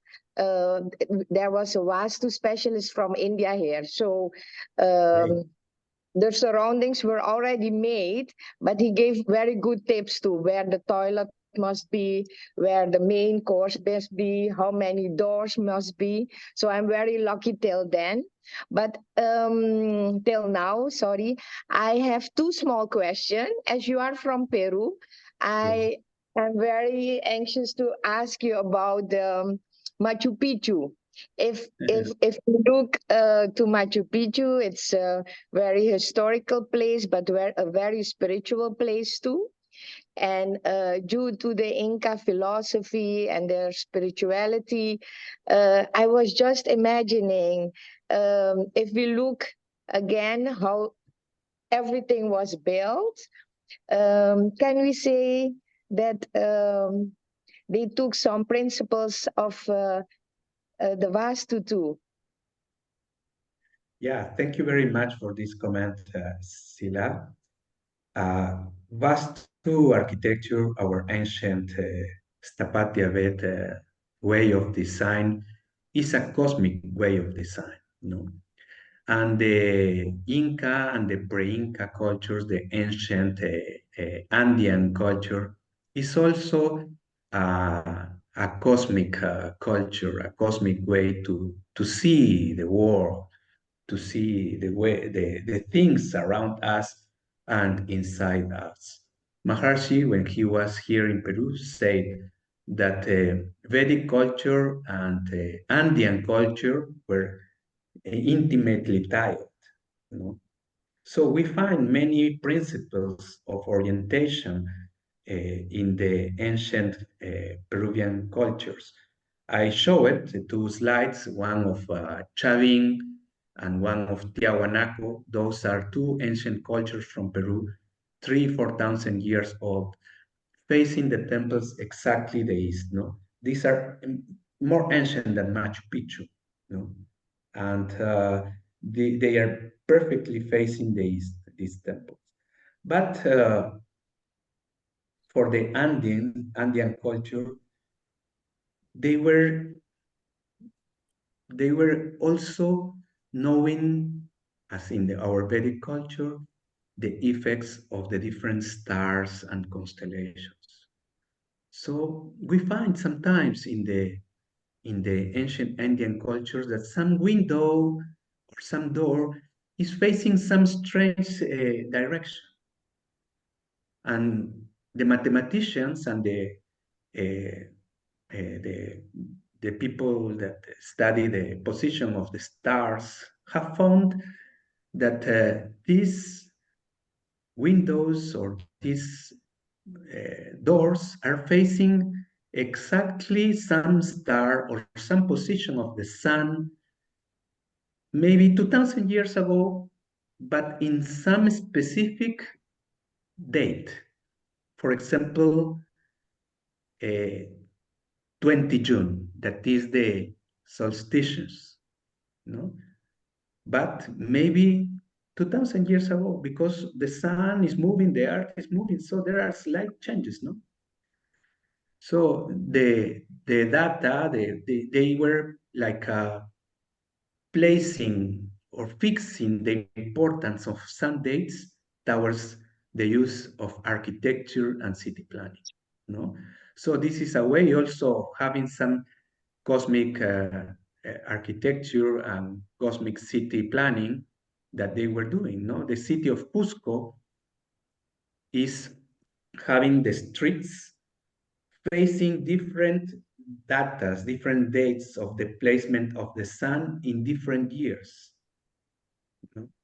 And for that, this city is called also the city of the sun. But those were discoveries of the last few years, because all this knowledge was lost when the conquerors came. Oh, beautiful. Yes. Cusco and Machu Picchu are known as one of the most beautiful places, huh? Because the architecture is in full harmony with cosmic laws. Huh? Yes. Yes. Thank you. And in South India, there are the temples are made to with the sun, you know. If the sun goes in a certain way, the whole temple is light up. So it's amazing how things are made. And another small question. Thank you so much, Javier. Another question is, you know, in Holland they say flowers make people very happy, and plants. Recently, scientifically, it's known that plants they give a certain, I won't say flavor, a certain extract that when we inhale it, it gives us some what we say, like an antidepressant, you know. And is it allowed to put plants, living plants, not only flowers in the house, but living plants in the house? Yes, yes, all this area of Vedic gardening is very important, not only outside, inside also, because many plants can purify and also can have an effect of the detoxification of environment, no? So that is very important also, and we can have different plants, no? According what are the advices of Vastu knowledge. You know why I'm asking this question? Because recently I had the opportunity to go to India, but I visit a few houses too. But the plants outside, they're beautiful maintained, but inside I have not seen plants inside in one house. Yeah, but it can be placed. What is not so advisable to have inside the house is plants with thorns, no? But we can have other plants in specific areas of the room. We can place different plants according with is the advice of Vastu knowledge. Yes, yes. Thank you so much. Plants with thorns, they need sunlight. So they are not good for the house. Thank you so Yes. much, Javier. Beautiful. Thank you, Sila. Thank you so much. Thank That's you. nice questions. So,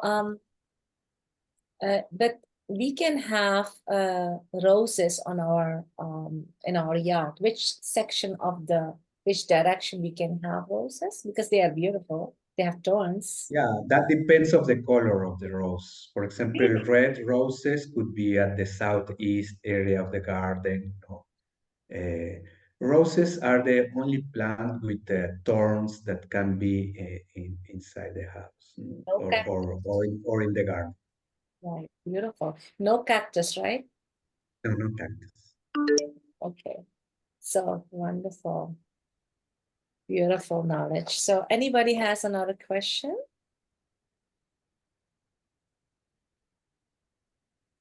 I have a question. Can I ask you a question?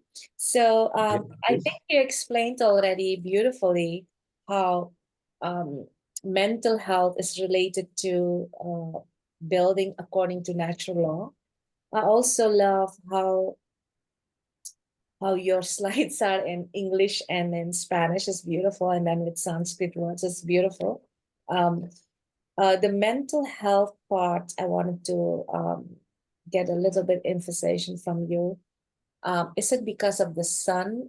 Or is it because of the 5 elements that is related to us? It makes sense to me, but I just wanted to have a little bit more elaboration from you, because we are made Yeah, up from the 5 elements, and then when it's in aligned with us, that makes sense that the alignment creates balance and connection. So yeah, could you please? yes. For example, the importance of sunlight. You know, when there is sun, we feel happy, and when sun comes inside our houses, we feel happy. So, sun have very great importance, no, with the production of this serotonin and the facing east, as we found in some of the slides I showed you. No, so having plants of sunlight coming into the house, but without warming too much, is important, and that is part of a good design, and having the flow of cross ventilation is very important. Not good ventilation also makes influences in our emotions and in our mind. So it's very important this.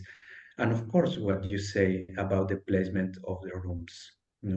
For example, if we have a dormitory, or if we have a, a working place in an area in which the element of fire is more enlivened, then could happen several things. The first thing is that our emotions are more in the mood of fire. And with them, when we have these emotions in the mood of fire, we can have not just as the emotions could be highly moved towards that kind of emotional aspect in yourself, but also that affects your relationships.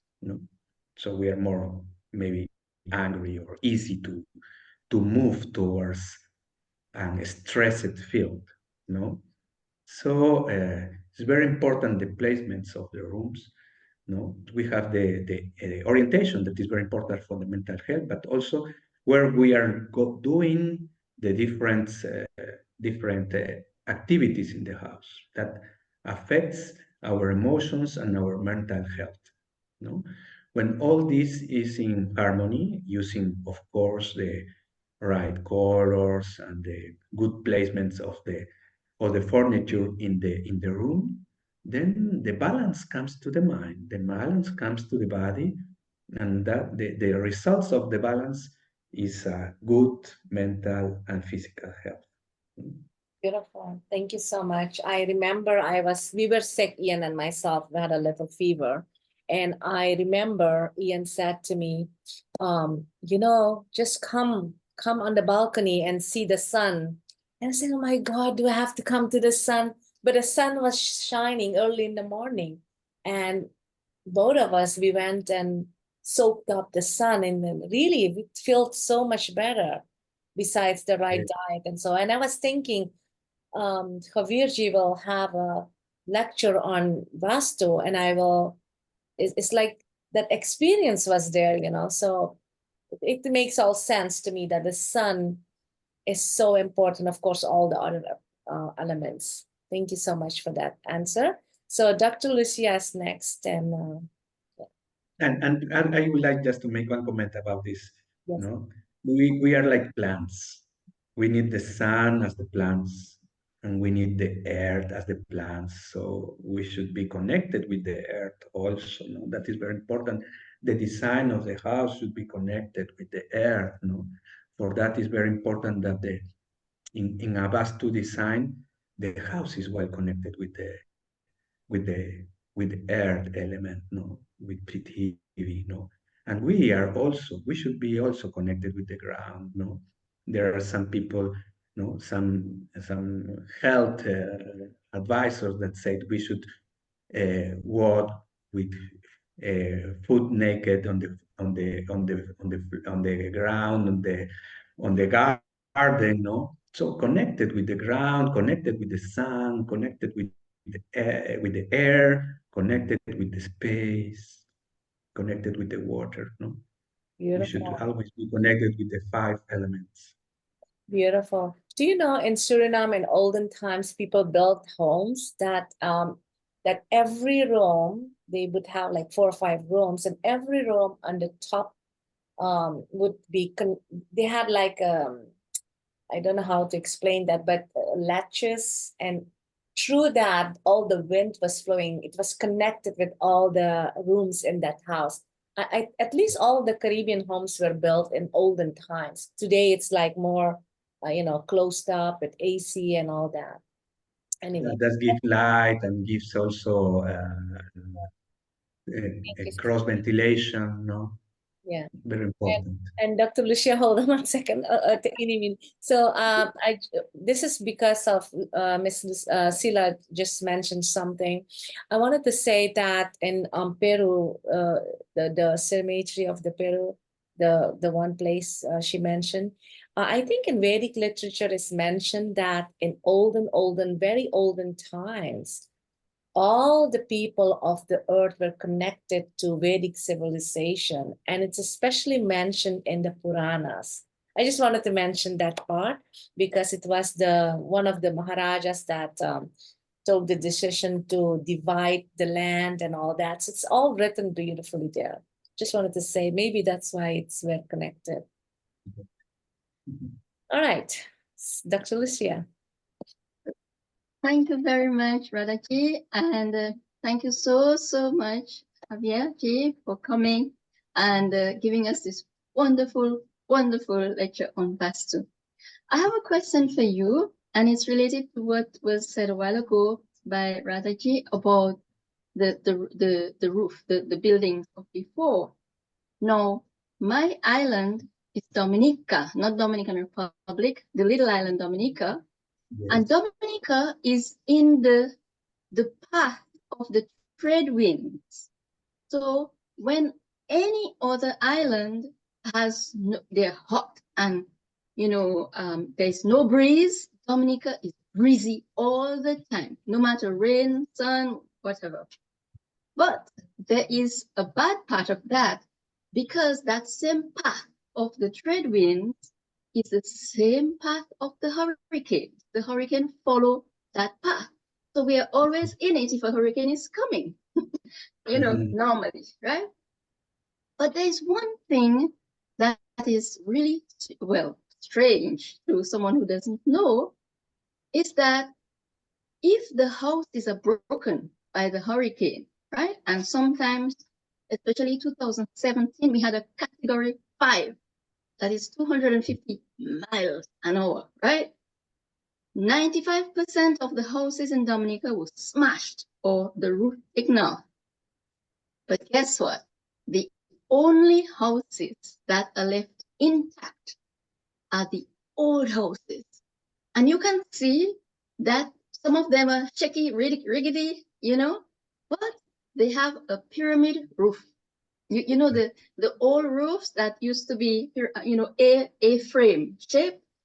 And it was just it was mind-boggling because, you know, that power of the wind, not taking these little old buildings, and it's not just one, all over the island where these houses are, and they are old houses, old people, wooden houses. The hurricane would not touch them. So can you explain this, please? Well, always the ancient knowledge, no, in all cultures are more related with natural law. I don't know exactly the way in which they build those houses, but it must be a very good way and a very knowledgeable way connected with the natural law of the island in the way that knowing that this is the path of good winds, but also hurricanes sometimes. Also, they were building knowing that that could happen. So even after 100 or 200 years, they are very well saying there, we have the knowledge. You should follow the ancient knowledge. Thank you. Makes sense. Make a lot of sense. Yes, yes, yes. Okay, Jay. Thank you, dear Lucia. Jay. Wonderful. Thank you. Thank you, Lucia. We have a next question from, I think, Mr. Richard and Janine Robertson. Great. Beautiful. Yes. We have the blessing to have Richard and Janine. Yeah, thank you. Welcome. Please. Jai Gurudev, Jai Gurudev. Hey, Gurudev. So, yes, Javier, I mean, we couldn't listen to everything, your whole lecture, but most of it. And, you know, it was very knowledgeable. I mean, it was very nice of you to agree to talk to the Caribbean. And we appreciated it very much. You know, we hope that you can do it again, you know, sometime in the future. And we know Javier very well. Javier, you know, is a very, very well-known yogi of the Latin American and Caribbean area, who we know is I mean, you know, Javier is exceptionally, you know, knowledgeable, and he has had a lot of contact personally also with Maharishi, and we are really honored and very happy that you are, you know, with us, you know, to share this knowledge that you are passing to us. And Javier, I just, you know, so when I saw that you were giving this presentation, it just came this afternoon. I saw the reminder that Ian put, you know, and I said, no, you were driving. But we had to turn into, you know, to connect because I didn't want to miss. And we missed a little bit, but we heard everything basically. Myself and Janini, you know, we have been working a long time with the organization internationally. And, you know, Stapatya Veda is something, it's definitely, I have no doubt, it's an advanced technique. You know, this is how I look at it, and Janini, it's an advanced technique that we have been fortunate to also to have, you know. And just to give my little story again, you know, when I was working in some of these projects in Brazil, in the Northeast, you know, Maharishi told us to build some Stapatya Veda structures. Everything should be Stapatya Veda, you know.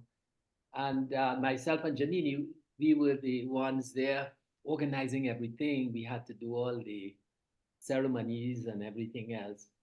And I tell you, it's not difficult really. It's really just your attention. Of course, we had Maharishi with us.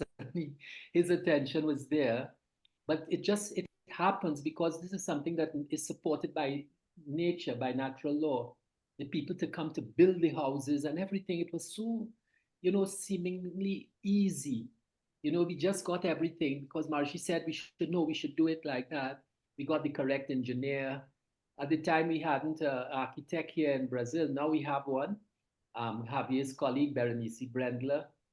But before that, we had none. But then Ike himself made all the designs along with Roger. And we just got the right people to do it. And it just flowed, We got these buildings done, several of them. And it was such a beautiful thing. Then at one point, I was giving a Siddhi course in one of the buildings, and we had all these farm workers. It was a organic farming project doing, and they were so attentive. It was amazing. I felt I'd never had a class like this with the people so focused. It was the first time I ever gave a course in a Stapatya Ved building. It was my experience also. I was overwhelmed, and I was giving this Siddhi course in this Stapatya Ved building, and I felt, as though my brain was just part of the universe. It was amazing because it was, weeks, and I was there just focusing on this. And then I sent a message to Maharishi, and Maharishi returned quickly, and he said, "Tell Richard that he should build more Stapatya Ved buildings."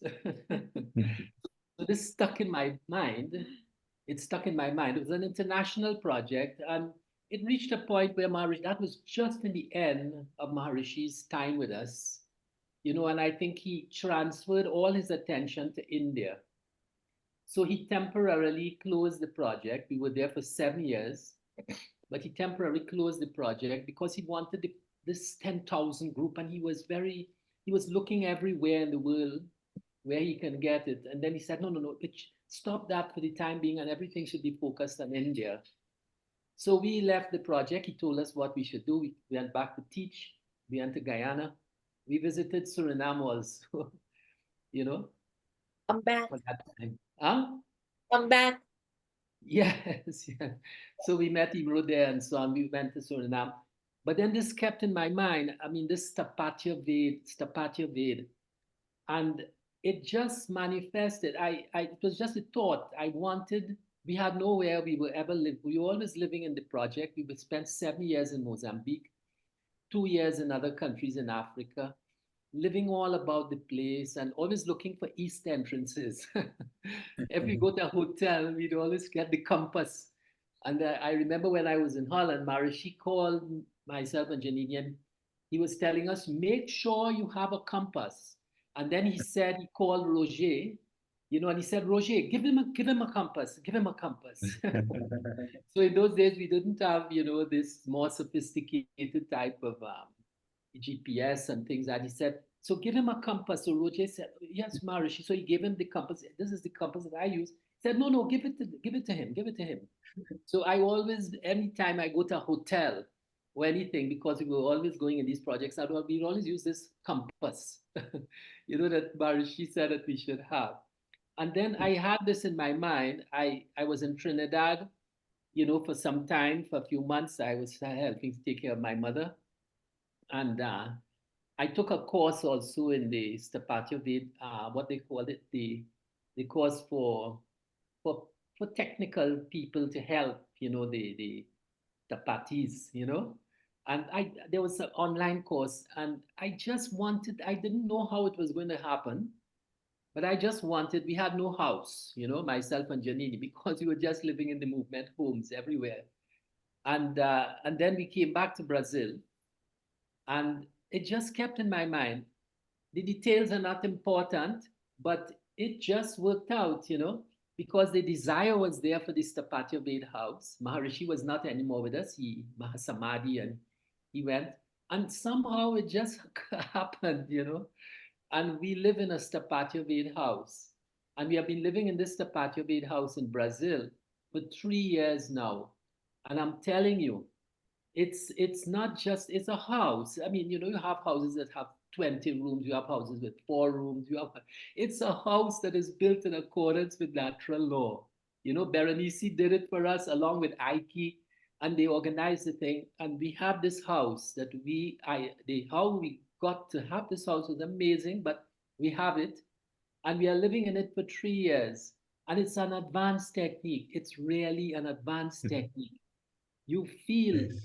I mean, something happening, you know, the way things are happening, you are protected. You feel protected in the house, really protected. You know, that's the feeling that we have. We want to come back. If we have to go out, sometimes we have to go somewhere. We're always wanting to rush back to our house. You know, it's not because it's a house. It's a simple house. You know, we are just two and we have made a small house. But it is so much, you know, there's something, because it's like an expression of our consciousness, you know.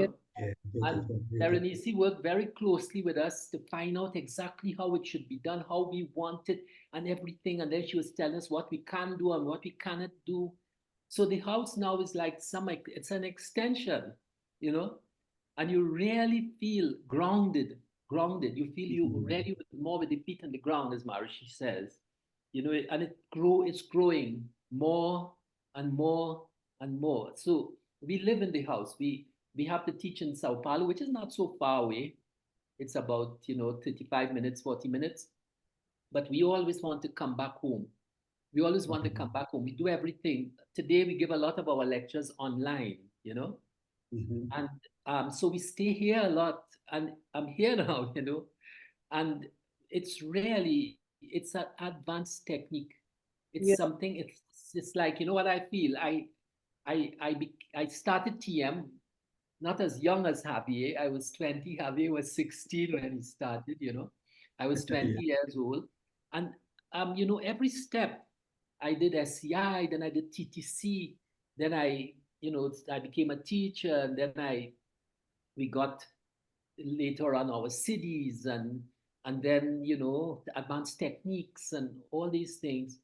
I feel now, you know, after 47 years teaching Transcendental Meditation, that this is really, for me, I'm really happy. I'm really grateful to Maharishi, you know, that he gave this gift. And anyone who can by some way get a Stapatya home, or make their office in Stapatya, or make their TM center in Stapatya, I tell you, it's a powerful, powerful tool. Really, really beautiful. Beautiful, Risha. Thank you so much. Thank you for the inspiration that we have to think big, and that we should be that the nature takes good care of it to you know, to fill all the details. That's beautiful. I have a question here from Miss Amaron. I think, oh, she's here. So why, Amaron, do you want to ask the question, or shall I ask for you? At first, I'll have to apologize. Forgive me, but I can't show myself because I just came out of program a few minutes ago. You can ask the question. Yes, thank you for letting me do so, Jai Gurudev, Javier, and everybody. Javier? Yes, you go ahead with your question. Yes, Amaronji, Jai Gurudev. Jai Gurudev, ¿está escuchándome? Sí, escucho. Okay, let's see. Por no perder mucho en la traducción, voy a hacerte en español primeramente y puedes responder en inglés. Okay. ¿Está bien? Okay. Yeah. Estaba hablando de los colores preferidos en direcciones especiales de un jardín. Hablaste de el sureste, que es el color rojo. ¿Y puedes decirme, por favor, en cuanto a los otros es este, oeste, etcétera, etcétera? ¿Cuáles son los más preferidos, el color más preferido? Thank you, Jai Gurudev. Puedes responder en inglés. Gracias. Thank So you. she Amaron was asking about the color. I asked the same question I asked you, Radha, but I said for not to lose anything in translation, I spoke to him in Spanish so he could answer in English. That's okay. I'm gonna read the English question here for everybody. So she yes, asked, Javier mentioned that the roses, red roses should be in southeast of the garden. So her question is, what is suitable for east, west, north, and south? Please, Javier, just answer that question. Well, first, I would like to thank Richard G. and Janine G. for all this expression of experience and knowledge and devotion, during their whole life, and especially following this Maharishi's advice to live in Maharishi Vastu home, to move there. And I hope that following this Maharishi's advice, Richard G., you can create many, many, many new and beautiful Vastu homes everywhere where you have your beautiful impact with your knowledge and with your teachings. Thank you very much, Richard. And about the question, Ameron, yes, red. In general, we use soft colors, not very intense red, but just soft red, very light colors, towards northeast could be a soft blue, towards northwest could be also a soft blue, but also could be a cream, towards south west could be more dark cream color, not dark, but just more like I don't know exactly the name in English, but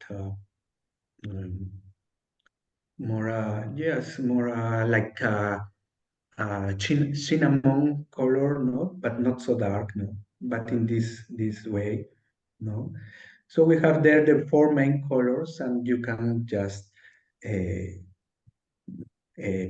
with these main colors around, Beautiful. Yes, How about, yes. yeah, go ahead. So crema is like blanco, right? It's like white. Like yes, like a yellowish, yellowish color. Yellow white. Okay, yellowish white, light yellow. Okay, lemon. Okay. Thank you, gracias. Thank you, Rataji. you. Thank you. Sorry, I missed the other part, but That's I'm okay. very That's grateful. recording you together, don't worry. So I wanted to ask another question, since we're asking questions on plants. Can we have plants on that milky plants? Can we plant them? Milky plants? White. Milky plants are not so much recommended inside the Vastu. That's what I read. That's when was wondering. Beautiful. Why is that so? It's because it's medicinal or something? Yes, that is the recommendation in the Shastras. I don't know exactly the why, but they don't recommend to have milky plants inside the Vastu. I'm gonna remove them tomorrow. Thank you. So saying sorry first to them, no, yes. yes. Thank you so much. That was so I learned so much. I feel that we are enriched and we are so grateful. We have no words how to thank you so much. Thank you so much. Thank you to you, and you are invited to you have our contacts, and we can have a course, in which we are going deeply in the details that we just mentioned here in a very light way. We have a Vastu course, and we can have, of course, also consultancy and design, for all the people in Suriname and in the Caribbean. So you do give classes into Vastu as well? Sorry? You give classes into Vastu? Do you provide knowledge classes into Vastu? Yes, classes, yes. So Ian, do you want to say something? Thank you, Javier. It is really wonderful knowledge. I just want to say that we will have this video we are taping it, so we'll put it for people that missed it, because it's a wonderful introduction to Maharishi Veda. And just a quick question. I think you mentioned it before, but we have a couple of Vastu people here in Suriname that are doing Vastu practices.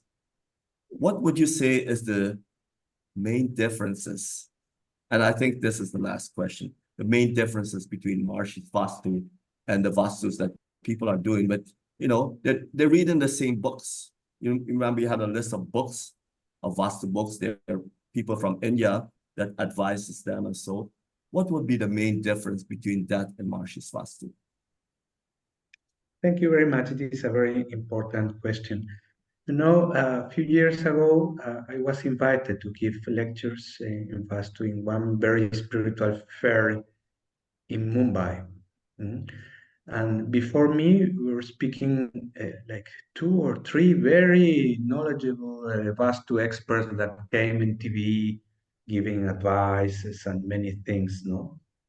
And when the people listened the lecture on Maharishi Vastu, the people that were listening before the other experts, immediately they feel that this is a completely different way to see Vastu, because Maharishi Vastu is a scientific way to see the Vedic architecture. It's architecture, is not a belief. I found that in India, many people follows Vastu, but not because it's a scientific thing, because they think that it's a kind of I would like to use this word, but like some kind of a folkloric knowledge, something that the father says, that the aunt says, that the grandfather says, something that they are kind of beliefs, but not science. And so we have the first difference is that this is a scientific approach to Vastu. The second thing is that is a consciousness-based design and architecture.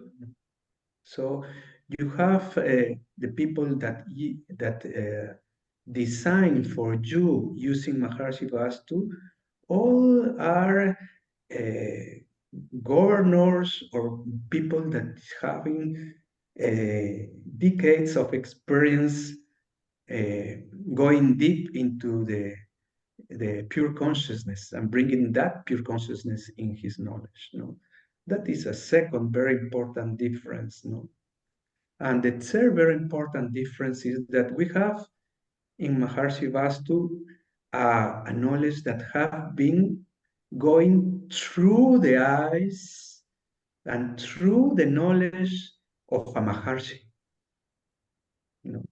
So Maharishi has seen and correct all the things that have been coming in a bad way through the pass of time, in what is becoming a popular thing of Vastu in India.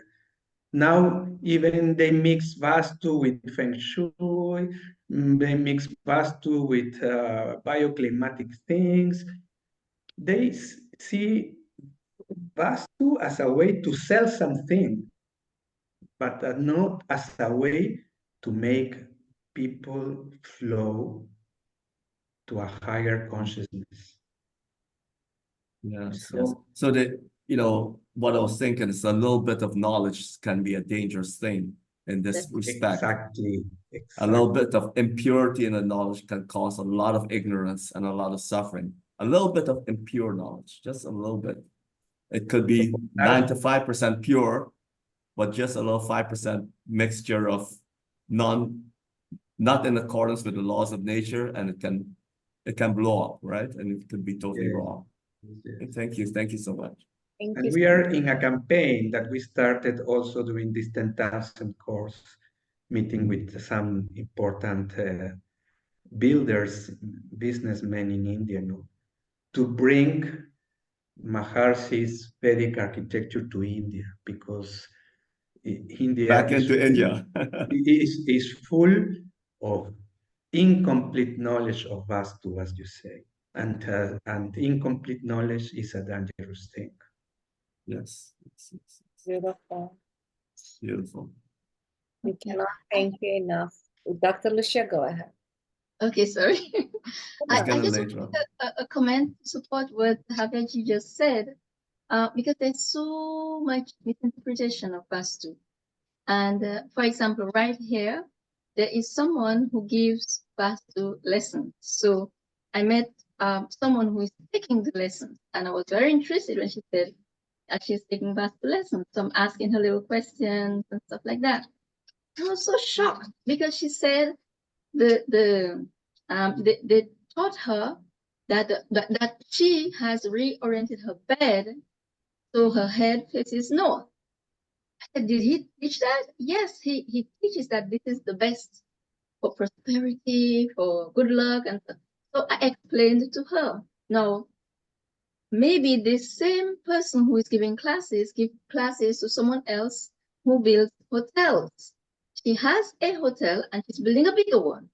But the one that she built, nobody comes. We went there to look at it, to have courses, but there's a huge international swimming pool in the south. So of course, nobody comes. And I was telling her, you know, I wanted to put her in contact with your office, but she didn't listen because, you know, she follows the person who is already advising her, but she's going to build a bigger hotel. So, you know, there's a lot of misinterpretation of the text. That's the So fact. yeah, what you do is you send her this video, and then with your love, they will listen to it. I hope, yes. And she's a meditator, you know. Great.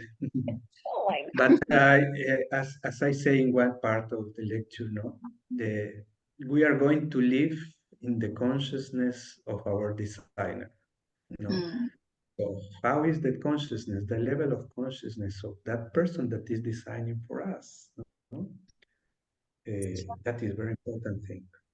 Beautiful. I don't know how to thank you, but Dr. Emro is not here today, but we from Suriname, the team, the meditation team and Suriname team, want to thank you so much. Everybody that listened to you, we all want to thank you so much. Actually, I should do the whole, let me do the whole, 1 second. So I want to thank you all. 1 second, I don't know how to do this.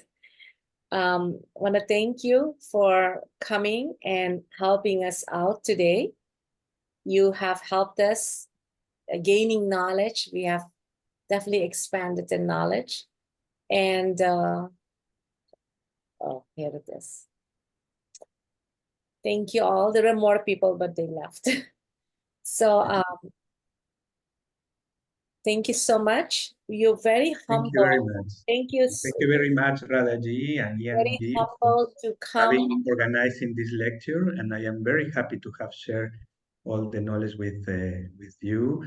And please feel free to organize anything in any time again to share with your meditators, your siddhas, or open to the public. No, we can make even a big lecture open to the public because.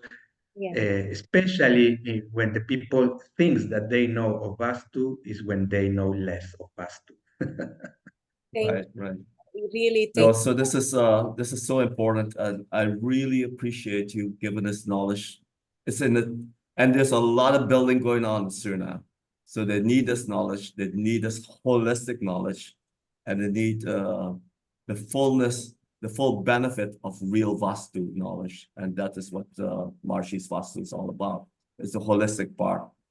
You know, you can get lost in parts. Don't get lost in parts. Take the wholeness and then go with that. And that's what Javier has presented here. We thank you so much for giving us your time. It's more than 2 hours now, but we all enjoyed it. So thank you, Jacob. We can have another session in any other definitely to expand if there are more questions. We can take. And thank everyone that asked questions too. For you, it's already almost 10 in the night, I think. It's close to. It's 9:30. Yeah, no, Thank you beautiful. all, Jai Gurudev. Thank you, Jai Ian. Gurudev. Especially Thank like you, how Thank you, you, Javier. especially Jai like how you Gurudev. have Jai mentioned Gurudev, about Jai Yogas Gurudev. Thakur Karmani, Jai that Gurudev. when established in yoga, we create according to natural law. I really like that. I only could understand today what it means building according to natural law, because if we do that, then we blossom better because we are part of nature. And if we are part of nature, then we have to blossom better and in beautiful ways towards higher states of consciousness. So that's what I got today from this session. Anyway, Well, There's thank you one. so much, Ian and Yeah. Madhatu. And good evening. Bye-bye. Thank Thank you. Jai you. so Gurudev. much. Thank Jai you. Gurudev. Thank you, everybody. There's one thing that, if anything that comes out of this whole lecture, is that we all should be determined to create Vastu in our lives. So that's what we will do. Jai Gurudev. And as And Mr. enjoy like Richard and Janine are enjoying. I was just going to say that they mentioned that we should not think in limitation. We should think, and nature should takes care of it. So that was beautiful. Yeah. It's just to have the intention. Yes. I want to make my Vastu. And then nature organize everything, because we are all seeders, meditators, teachers. So you know what we'll do? We'll come and visit you and stay in your Vastu house for a while. Yes, you are welcome. You are very welcome. You All all right. are welcome to Suriname good. also. We have a beautiful center here. It's not Vastu, but hopefully we will get soon Vastu, as you mentioned. And we want to Right. thank Maharishi for the knowledge, and Gurudev, the masters of the beautiful tradition, because the knowledge is not ours, it's always coming from them. So we're very, very grateful. Thank you so much, Javier. Thank you for coming and enlightening us. Thank you. Jai Jai Gurudev. Gurudev. Jai Jai Gurudev. Jai Gurudev. Jai Gurudev.